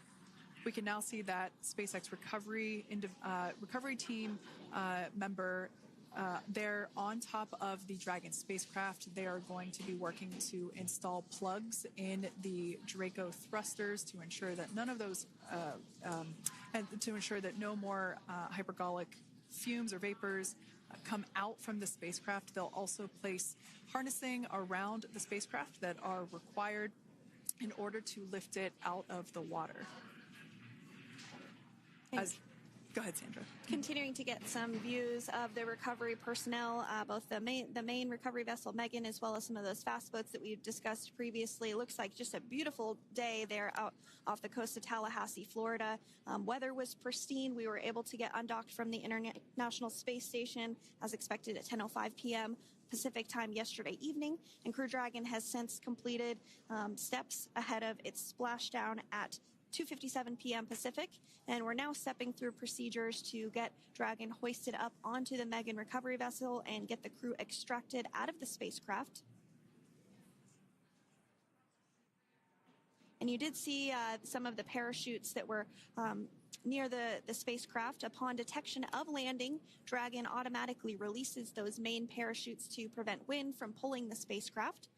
Dragon then automatically safes any pyrotechnics that may still be present on the vehicle and may automatically perform additional minor system reconfigurations. The astronauts will remain seated and in their suits at this point, but the onboard air conditioning keeps things temperature controlled inside the spacecraft so the crew remains comfortable, and the communication systems... Freedom, SpaceX, ComCheck. SpaceX, this is Freedom. We have loud and clear.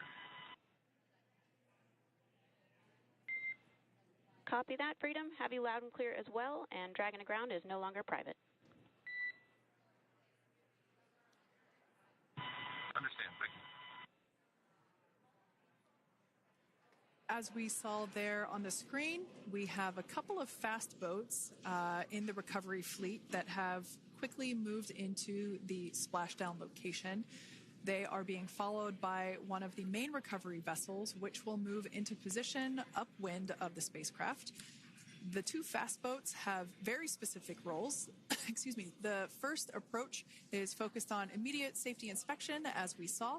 They do this for spacecraft integrity and checking for any presence of those hypergolic propellant vapors.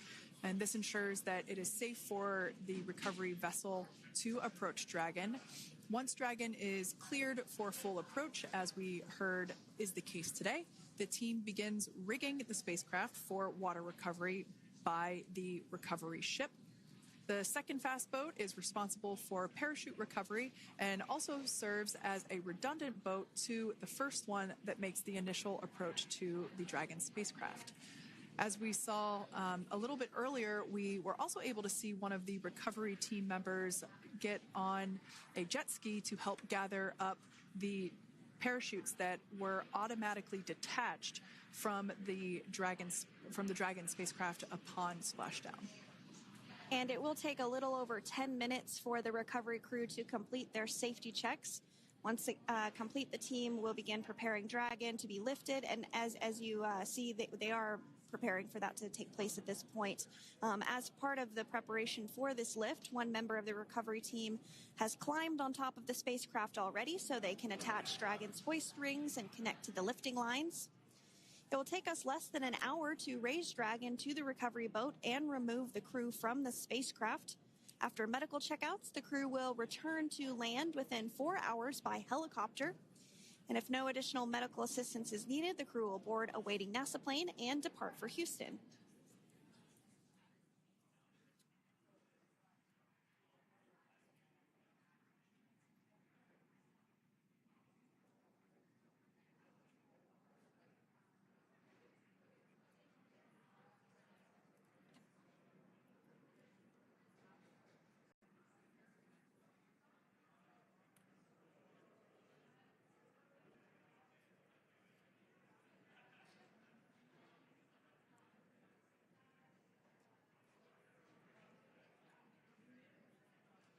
And as we continue to await Dragon to be hoisted up onto the ship, we have a very special treat. NASA Public Affairs Officer Jaden Jennings, who is actually on the recovery vessel and had a bird's eye view of the splashdown today. Jaden, how are you? How was the view from the recovery vessel? Hi, Sandra. How do you hear me? I've got you loud and clear, Jaden. It's so great to hear you. Awesome. So Splashdown, Sandra, was nothing short of be advised. spectacular. We are transitioning the forward link. Comm will be unavailable for approximately 5 minutes. Freedom comes.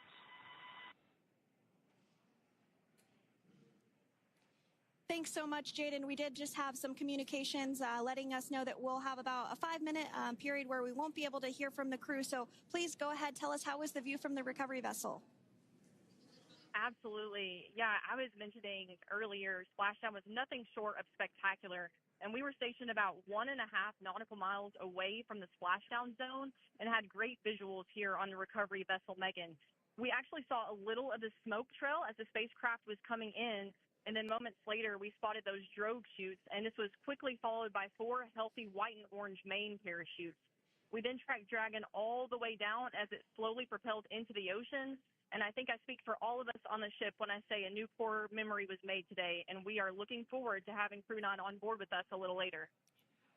Jaden, that is amazing. Now, obviously, we are watching it here on camera, and the landing conditions look pretty good, but how was it from your perspective? What is the sea state out there?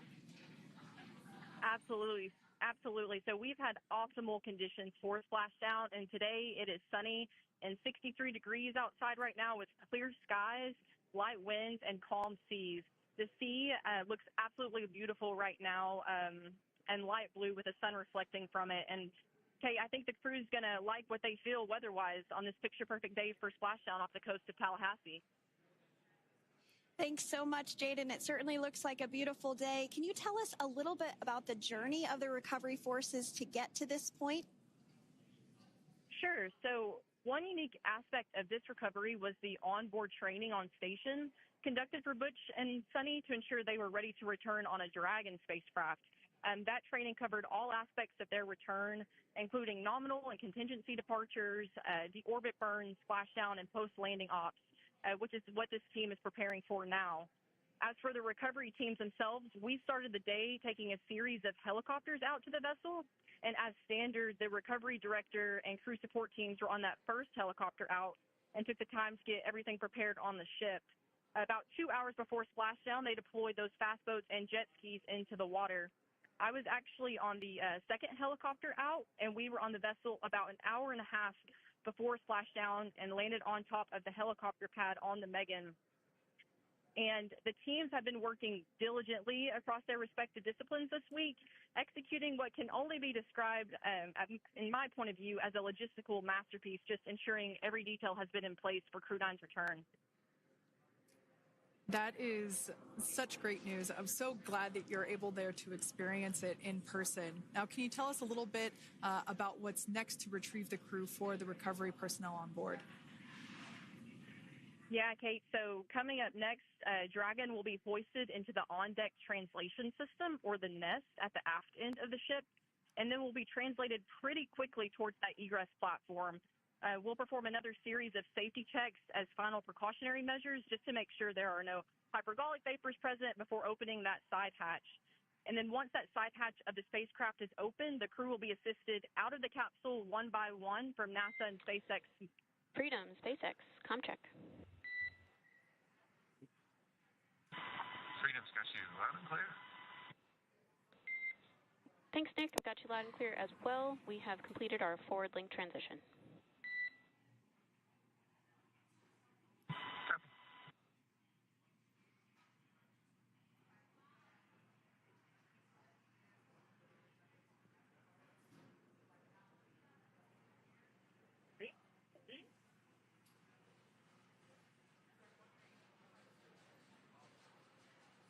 And Jaden, if you did just want to go ahead and let us know what is next to retrieve the crew, we are continuing to get some great views on our screen, but I know you have an even better view yourself.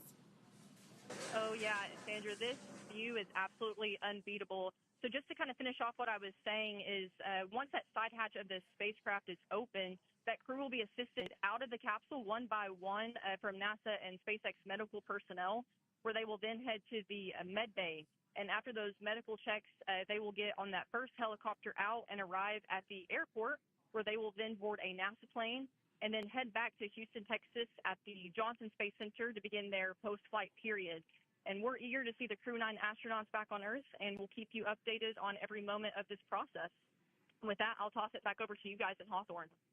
Thank you so much. That was Jaden Jennings, NASA Public Affairs Officer, who watched Freedom splash down firsthand from the recovery vessel. Megan, thanks so much, Jaden. So we are continuing to get these great views on our screen here of Freedom. As we mentioned, it splashed down at 2:57 p.m. Pacific time off the coast of Tallahassee, Florida. The recovery personnel are continuing to step through procedures to hoist Dragon onto the recovery vessel Megan there, which is now coming into view. You can see just how close Megan is at this point, and that's that helicopter pad that Jaden was just discussing, where the crew will fly off of onto the coast of Florida, and then eventually they'll fly back to Houston.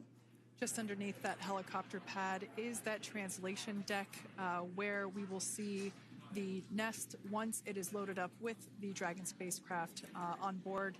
The nest will be translated to the forward end of the recovery vessel, and that is where our Crew 9 team members will egress from the Dragon spacecraft. Now, here on your screen, we can see dolphins, actually, who want to come and play with Dragon. Now, one of the fast boats there in place, working to assist the recovery team member. It's incredible. I just love these views. We really see them even better in daytime, but just seeing the recovery team work in tandem to step through each step, to step through each operation. Obviously they're getting quick assists from the honorary part of the recovery team, those dolphins in the water there. Now, the recovery team member that is crawling around the Dragon spacecraft. Earlier we saw a view where it was like a spider monkey pose. We can see that individual now standing in the bucket where the main parachutes were stored while Dragon was on orbit. Obviously, those main parachutes were utilized for Splashdown today. They were deployed and cut from the Dragon capsule, and one of the other fast boats of the recovery team working to pull those out of the water.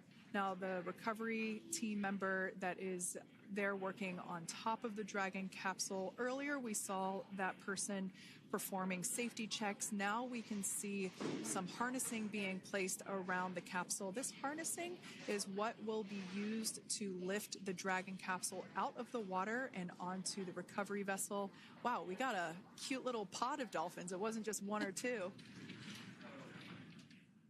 I mean, that water just looks beautiful. We had ideal splashdown parameters today. Obviously, wave height, ne'er a concern. The weather is beautiful, as Jaden mentioned, in the 60s, sunny.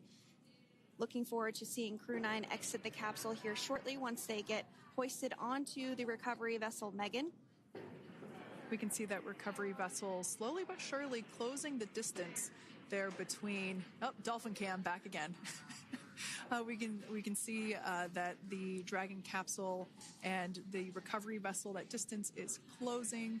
Again, this is just one more step as we continue to work recovery operations for Dragon Freedom, and we anticipate the lift of the Dragon capsule to occur here in just a few minutes.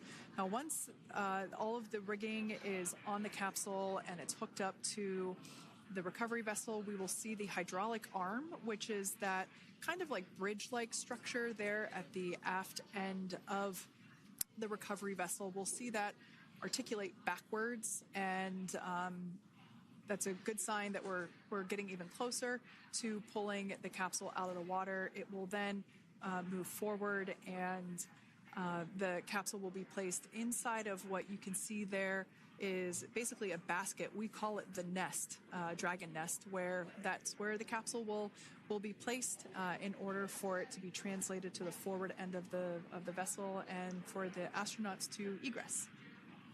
And before that does take place, we'll have potentially views of the rigger go ahead and jump off of the spacecraft there. That typically occurs when the spacecraft is a little bit closer to the recovery vessel, and we usually get a really good view of that particular operation from one of the onboard cameras from the recovery vessel. That is an operation that I have a lot of respect and admiration for, that individual that does that.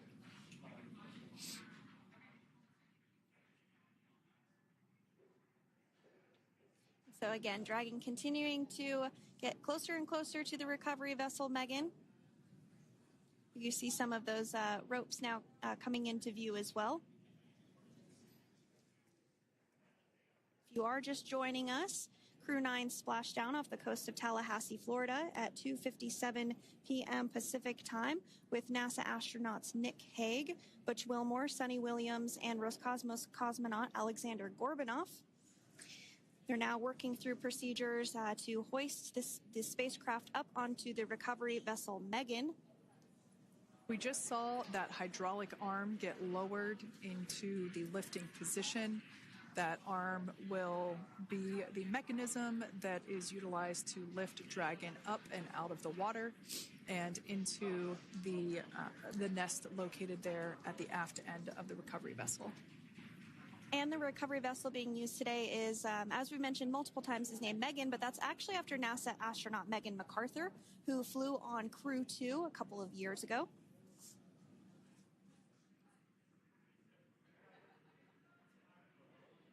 We're getting some views now from actually inside the boat. Yeah, you're exactly right. This view is straight down the recovery vessel. That platform that was closest to the camera, that is the egress platform. Freedom. Rigging is almost complete. Approximately 5 minutes until capsule lift. Great news there from SpaceX Core. So about 5 minutes left until we see Dragon Freedom get lifted out of the water. That hydraulic arm, as I said before, is the mechanism that will lift it. It's quite swift, actually, the whole process of getting the spacecraft. Brace for capsule lift. Bracing.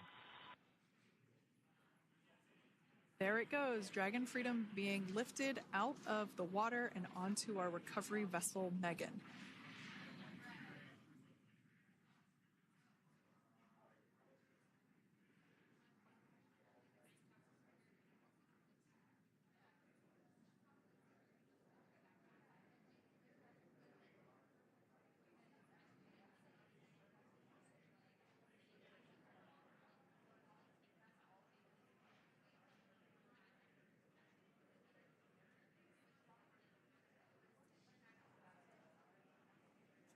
So once securely on, Welcome aboard the recovery vessel. Recovery personnel are completing final checks and stand by for translation to the egress platform. Freedom copies. Great news there, letting us know that Dragon Freedom has been successfully recovered from the water's surface. If you've just joined us, we had an on-time splashdown at 5:57 p.m. Eastern Time, and we can now see that the water recovery operations are continuing to progress. The nest where the Dragon spacecraft is located is going to get moved forward. This will happen after one of the recovery crew members does some checks, and we'll also see some hosing. Obviously, the spacecraft splashed down in salt water. Salt water is corrosive, and we want to try and rinse out as much of the salt water as possible to reduce that corrosion on the metallic structures. So we can see some guidance there being provided, really steering the spacecraft properly into the Dragon's nest. and it's been 30 minutes since Dragon splashed down, and as you can see there, the spacecraft is already on board the recovery vessel Megan. Things continuing to move very smoothly today throughout the entire operations from the deorbit burn up until this point as well. And Freedom, it looks like the positioning wasn't quite right, so they are working on repositioning the capsule in the nest now. Okay, copy that. Thanks. And with that, the team is just going to adjust the Dragon spacecraft a bit so that it's in the right position ahead of translating up a little bit closer ahead of the side hatch. So the team is now going to step through the procedures to ensure that that takes place. While Dragon does fly itself autonomously, it clearly is unable to park itself autonomously. We want to make sure that the Dragon capsule is properly seated there in that nest.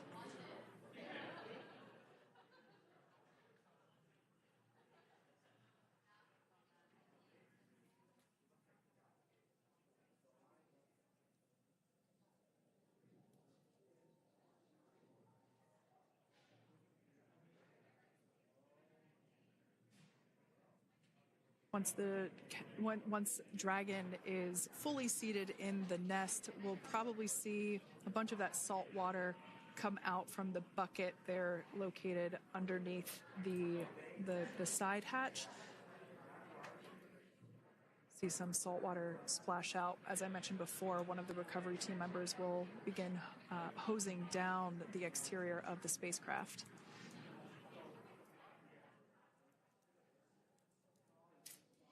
So you are continuing to get some great live views on your screen of Crew 9, which includes NASA astronauts Nick Hague, Suni Williams, Butch Wilmore, and Roscosmos cosmonaut Alexander Gorbanov, who splashed down off the coast of Tallahassee, Florida, 2:57 p.m. Pacific time this afternoon. Now working to get that spacecraft situated in the nest. Just making some final adjustments and tweaks to ensure that it's nice and secure.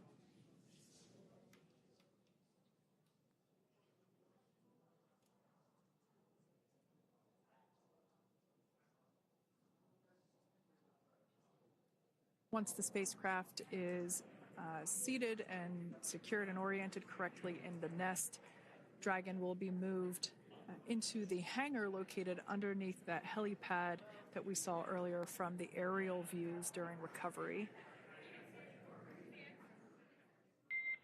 All right, Freedom, looks like you are settled into the nest now. Team is working through hypergol sweeps. Copy all.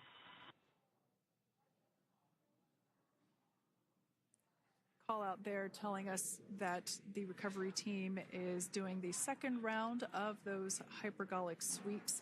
This helps ensure that everyone, all the recovery team members that are located basically right where this camera is located on, towards the forward end of the recovery vessel, that they will all be safe once the spacecraft is translated forward. So we're just doing some additional steps to make sure that the hypergolic propellant that is utilized for maneuvering the Dragon capsule while on orbit, making sure that none of those vapors are still present on the exterior of the capsule. That's right. And there are a variety of individuals on board the boat that help with recovery operations. Not only do we have the recovery personnel that you see here, but we also have a doctor that will check out the crew members as standard procedure. As with any spacecraft that is returning from space, we always perform a medical check with the crew. So you will see the crew come out of the capsule and be placed on stretchers, just like with the Soyuz landing and with all of our Dragon splashdowns. That is the nominal procedure.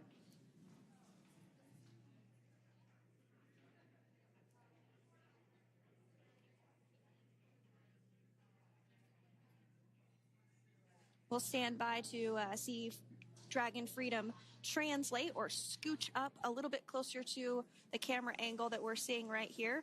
And then teams will step through procedures to get that side hatch opened. You see it right in the dead center of your screen there. It's kind of that rectangular shape. It has not been opened since Crew 9, which include Nick Hague and Alexander Gorbanov, launched back in September from the Kennedy Space Center in Florida. So that will be the very first time that hatch is opened. Once docked to the International Space Station, crew enter through the top hatch, which was where the nose cone is now closed. That's the hatch that they actually utilize to go ahead and get inside the International Space Station.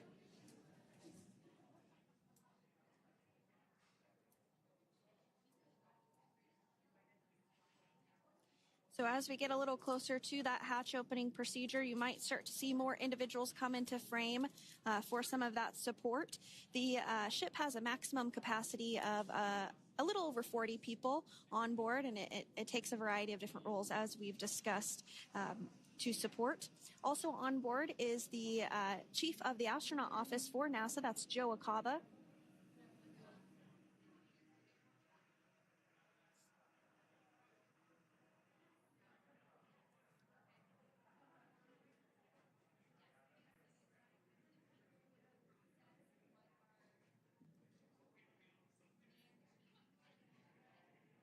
Now, while we are standing by for translation of the Dragon spacecraft to the platform there, the recovery platform that we see in the foreground, it is important to note that Nick, Suni, Butch, and Alexander will be getting assistance from the recovery teams while exiting the spacecraft. This is the same process for any returning long-duration crew members. As you could imagine, returning to a gravity environment can wreak havoc on our vestibular system, which is responsible for maintaining balance and motion.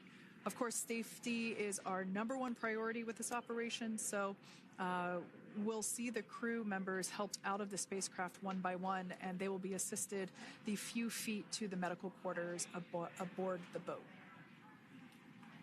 And on board Dragon are three veterans space flyers. That includes Nick Hague, the commander, as well as Butch, Wilmore, and Suni Williams. Alexander Gorbanov is completing his very first space flight on this mission, and he completed 171 days in space along with Nick Hague.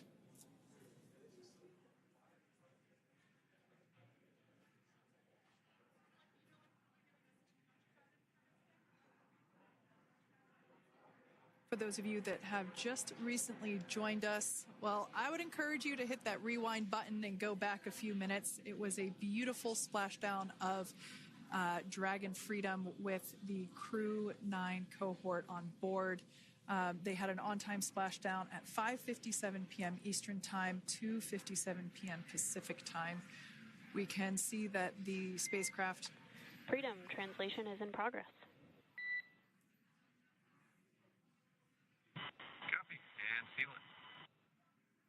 We can see that spacecraft was successfully recovered from the ocean surface and is now being washed with fresh water, as obviously they splashed down in salt water. So we're trying to rinse off as much of that salt water as possible. And we can see the spacecraft continuing to move closer and closer to that recovery deck. Freedom, the crew is working on side hatch opening now. expect hatch open in about 2 minutes. Okay, copy that. And Kira, just wanted to say that to you guys, you and the team did an awesome job, both uphill and downhill. Just really, really impressed. Thank you. Thanks, Nick. It's been an honor. This is a pretty exciting moment coming up. We are working to open the side hatch. One thing that may not be obvious from, just looking at the spacecraft here is that this side hatch that we're about to open, the last time it was open was when this spacecraft was at the launch pad. This side hatch is what is used for initial capsule ingress and final capsule egress, but all comings and goings from the spacecraft while it is on board the space station are from the forward hatch, which is located at the top of the spacecraft under that nose cone. So this is a pretty exciting moment because it will be the crew's first breath of fresh air since boarding their ships at the start of their journeys last year. And the very first person that will have the opportunity to say hello to the crew once that hatch is open is a SpaceX medical recovery personnel representative. Then we'll see procedures take place to remove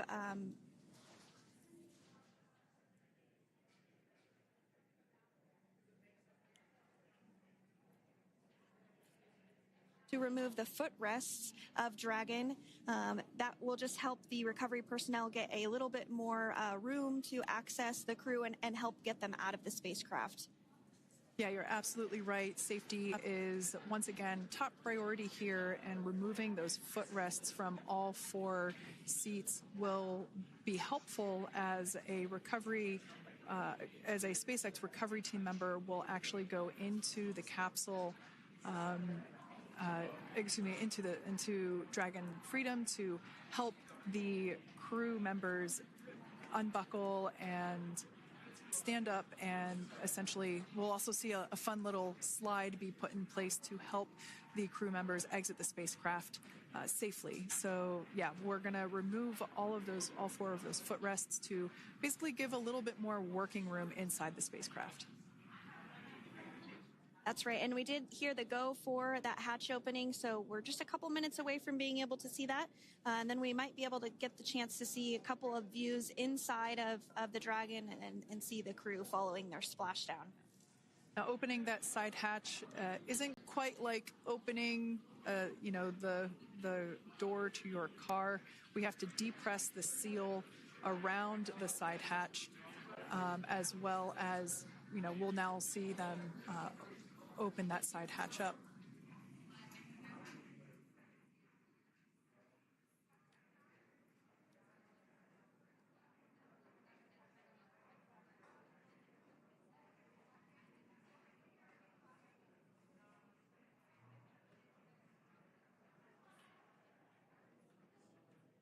And there you have it. The side hatch is open for the first time since September.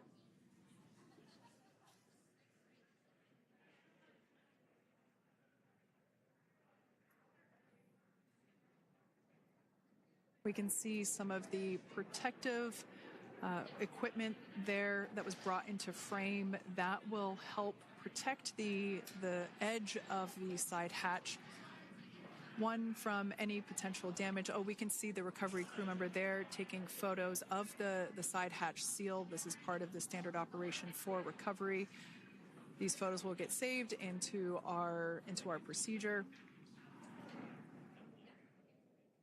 We'll then install that protective frame around the side hatch. This helps to ensure that the side hatch itself, the edges of it, incur no damage while crew members are coming out from the spacecraft.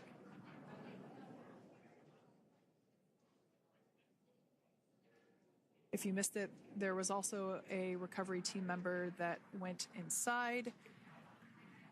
So there are now 5 people on board the Dragon spacecraft.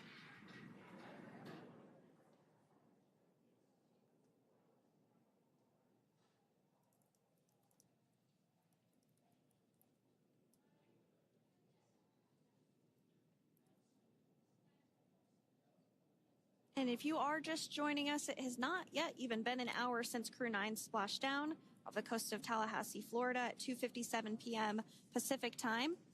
The crew is now on board the recovery vessel Megan, and the hatch is open. The next major milestone that we'll see is when the crew will actually egress or exit the spacecraft. But before that, they'll continue to, the recovery personnel rather, will continue to install that protective area around the hatch and then remove the footrests. So we're a couple minutes away from seeing the crew egress, but not too long away.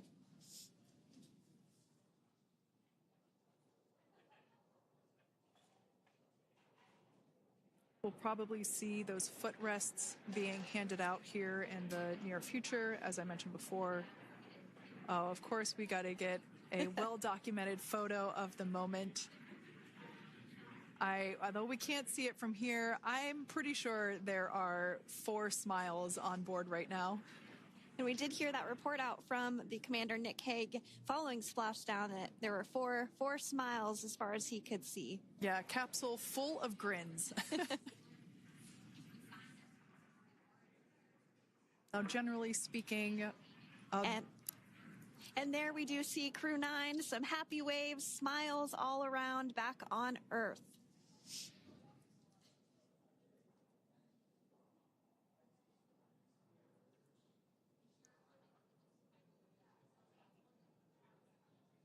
Generally speaking, we have the individuals in the 2 center seats of the spacecraft exit first. You might hear us refer to this as the exit process as egress. It's just another term for exiting the spacecraft. Generally speaking, we most of the time have the 2 center seats egress first, as it makes moving around inside the capsule a little bit easier.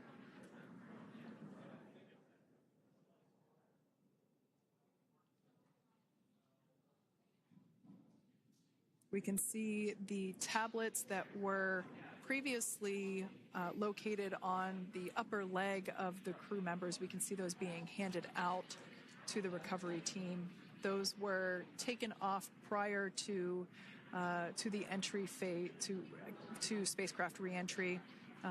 Those had to be stored and secured prior to dynamic operations.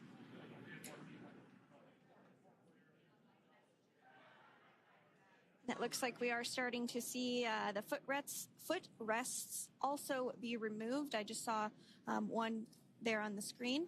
There are 4, of course, 1 for each crew member.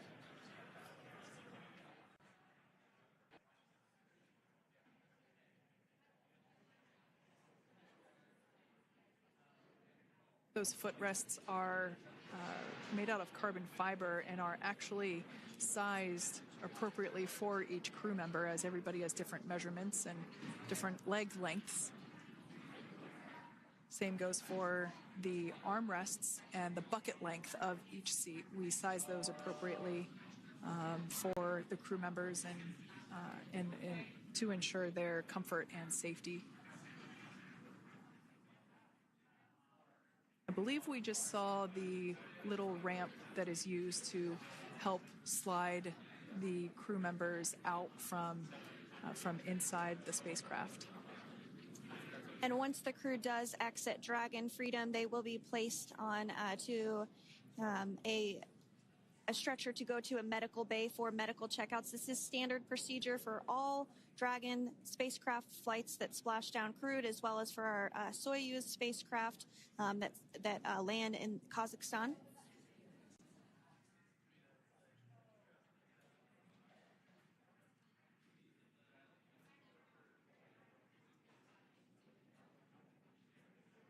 We can see the exterior of Dragon Freedom quite clearly in this shot, and it's such a beautiful sight.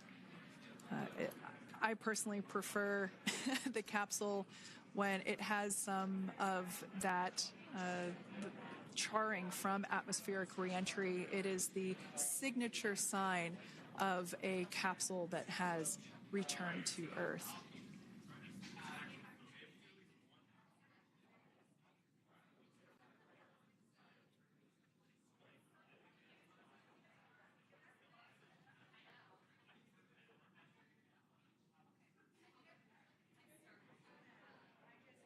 Continuing to stand by for our first crew member to egress or exit Crew Dragon Freedom following their splashdown at 2:57 p.m. Pacific time. Dragon undocked from the International Space Station at 10:05 p.m. Pacific just yesterday, so it was about 17 hours of phasing.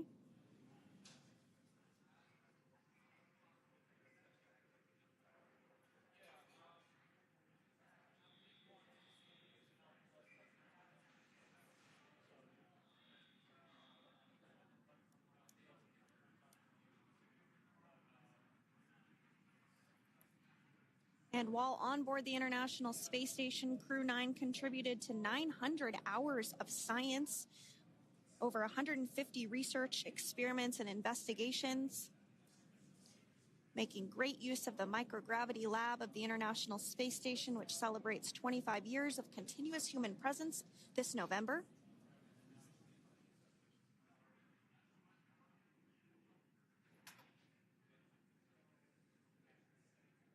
Looks like we're about to get our first crew member here upon egress of the Dragon spacecraft.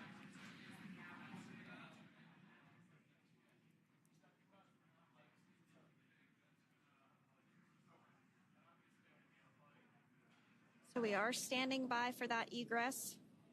Outside of Dragon, you do see one of those stretchers. This is the expected procedure as the crew will be taken to medical facilities following their exit from Dragon.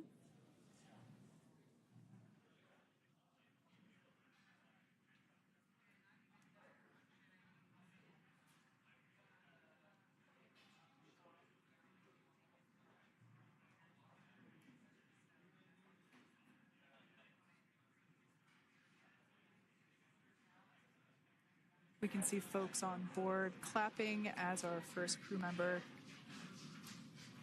And that is NASA astronaut Nick Hague, commander of Crew 9, now out of Crew Dragon Freedom. Some smiles, thumbs up, and a wave. Can't get any better than that. Yeah, that is one happy camper, that's for sure. As we said before, it is standard procedure for all of our long-duration crew members to receive assistance upon egressing from the spacecraft. We basically help them move off of the recovery deck and into the private medical quarters for their initial consultation with the SpaceX flight surgeon. So we'll see that take place for all 4 of our crew members today.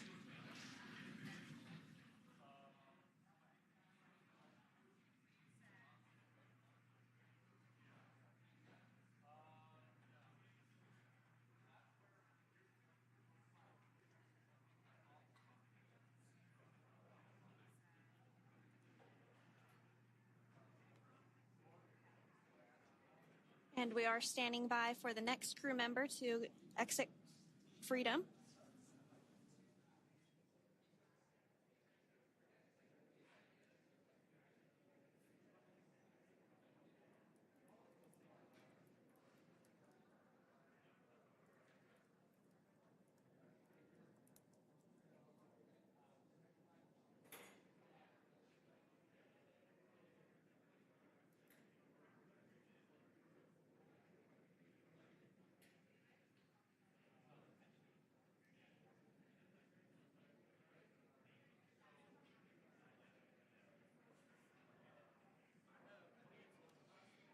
Next up out of the capsule, we expect Roscosmos cosmonaut Alexander Gorbanov.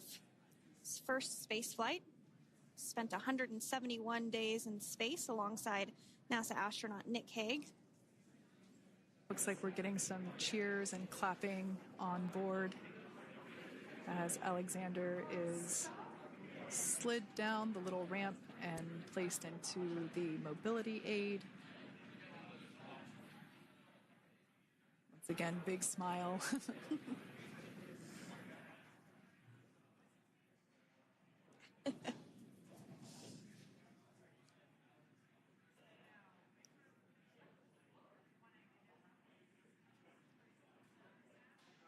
Now, the 2 crew members remaining in Dragon are NASA astronauts Suni Williams and Butch Wilmore. They completed 286 days in space. One of the remaining footrests being removed from the Dragon spacecraft.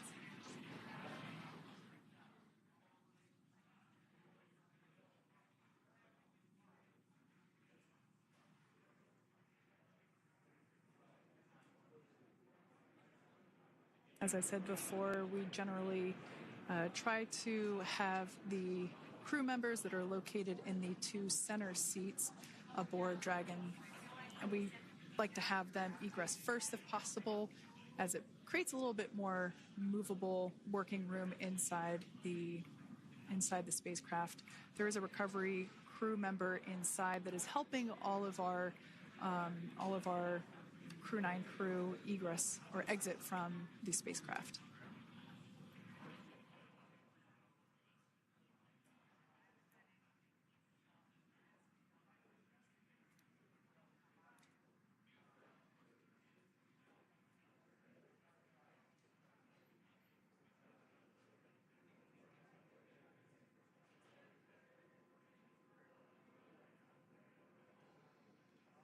We are standing by for the next crew member to egress or exit Crew Dragon Freedom following the splashdown not even an hour ago at 2:57 p.m. Pacific time.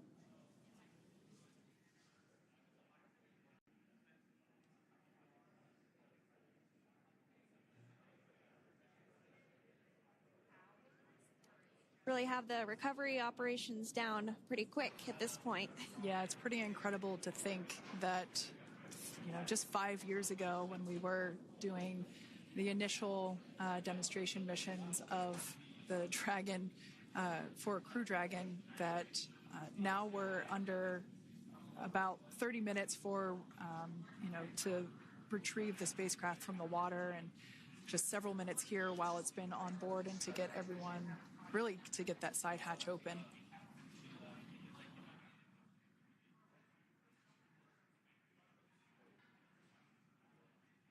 For those of you that have just recently joined, the Dragon had an on-time splashdown. It looks like we're getting our next crew member here.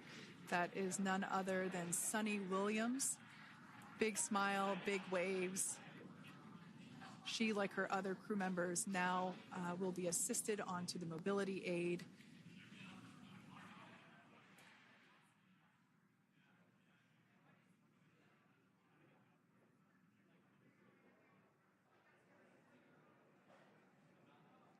There we have it, some waves, some thumbs up, and some smiles. Definitely seems to be a theme among all recovery operations. Absolutely. And of course, that leaves NASA astronaut Butch Wilmore inside Dragon in seat 4.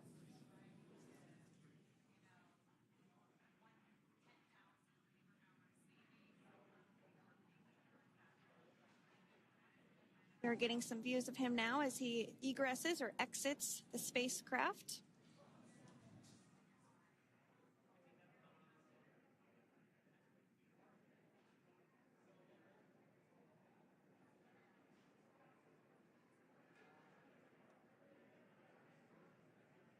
Once again, some elation and cheers there from Butch Wilmore. As we mentioned before, returning to Earth coming from a microgravity environment can wreak havoc on the body. So it is customary and just standard procedure for all of our long-term space residents to get assistance once they are back on board the recovery vessel.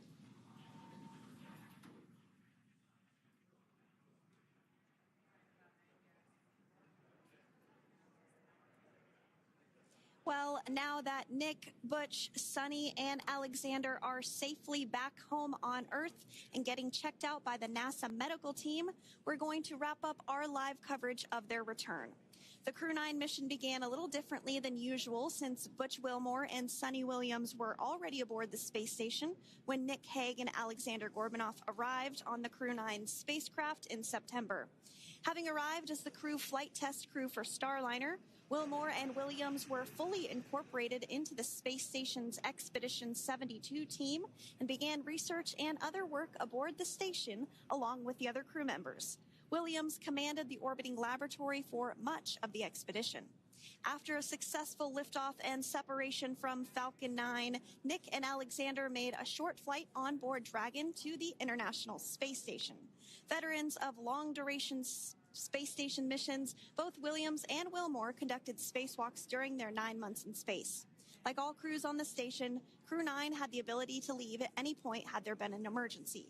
With their full-duration mission coming to an end, the crew began packing up their personal items for their return to Earth about a week ago and worked through tasks and shared lessons learned with Crew 10 teams as they arrived a few days ago. Their journey home began about 17 hours ago when they closed the forward hatch to Dragon and undocked from the space station at 10:05 p.m. Pacific, 1:05 a.m. Eastern. After 4 successful departure burns and a phasing burn to line up their orbit, Nick, Butch, Suni, and Alexander rested for a few hours before waking up to prepare for re-entry this morning. We jettisoned Dragon's trunk and performed our final on-orbit maneuver, the approximately 7.5-minute-long deorbit burn, and that occurred at 2:11 p.m. Pacific, 5:11 p.m. Eastern Time. And that sent Dragon on its path home. The spacecraft re-entered the Earth's atmosphere and slowed its descent with successful deployments of 2 drogue parachutes and 4 main parachutes, with the final splashdown occurring off the coast of Tallahassee, Florida at 2:57 p.m. Pacific, 5:57 p.m. Eastern. Following that successful splashdown, we saw SpaceX recovery experts move in and prepare Dragon Freedom for its lift onto the recovery vessel. And just a little less than an hour following splashdown, we saw Nick, Suni, Butch, and Alexander make their way out of Dragon and into the recovery ship's medical facilities, safe and sound. Next up, they'll catch a helicopter flight back to shore, where they'll transfer to aircraft that will take them home. The astronauts will take a NASA plane for the short flight back to Houston, where they'll be reunited with family and friends to bring an end to this mission. It's been an honor and a privilege to share their journey with all of you as we continue this new era in human spaceflight. Return today marks the end of the direct handover we executed after successfully launching the Crew 10 mission to the space station just last week on Friday, March 14th. Thank you, as always, for joining us for tonight's coverage of the splashdown of Crew 9. Remember to follow SpaceX on X and NASA online and on social media for updates for the very latest on crew and cargo flights to and from the International Space Station. And we'll continue to share the progress of Nick, Suni, Butch, and Alexander on social media as they travel back home. We do also have a post-splashdown media briefing coming up at approximately 4:30 p.m. Pacific, 7:30 p.m. Eastern, where leadership will share a final update as we conclude this successful mission. So, from all of us at NASA and SpaceX, welcome home, Crew 9. So long.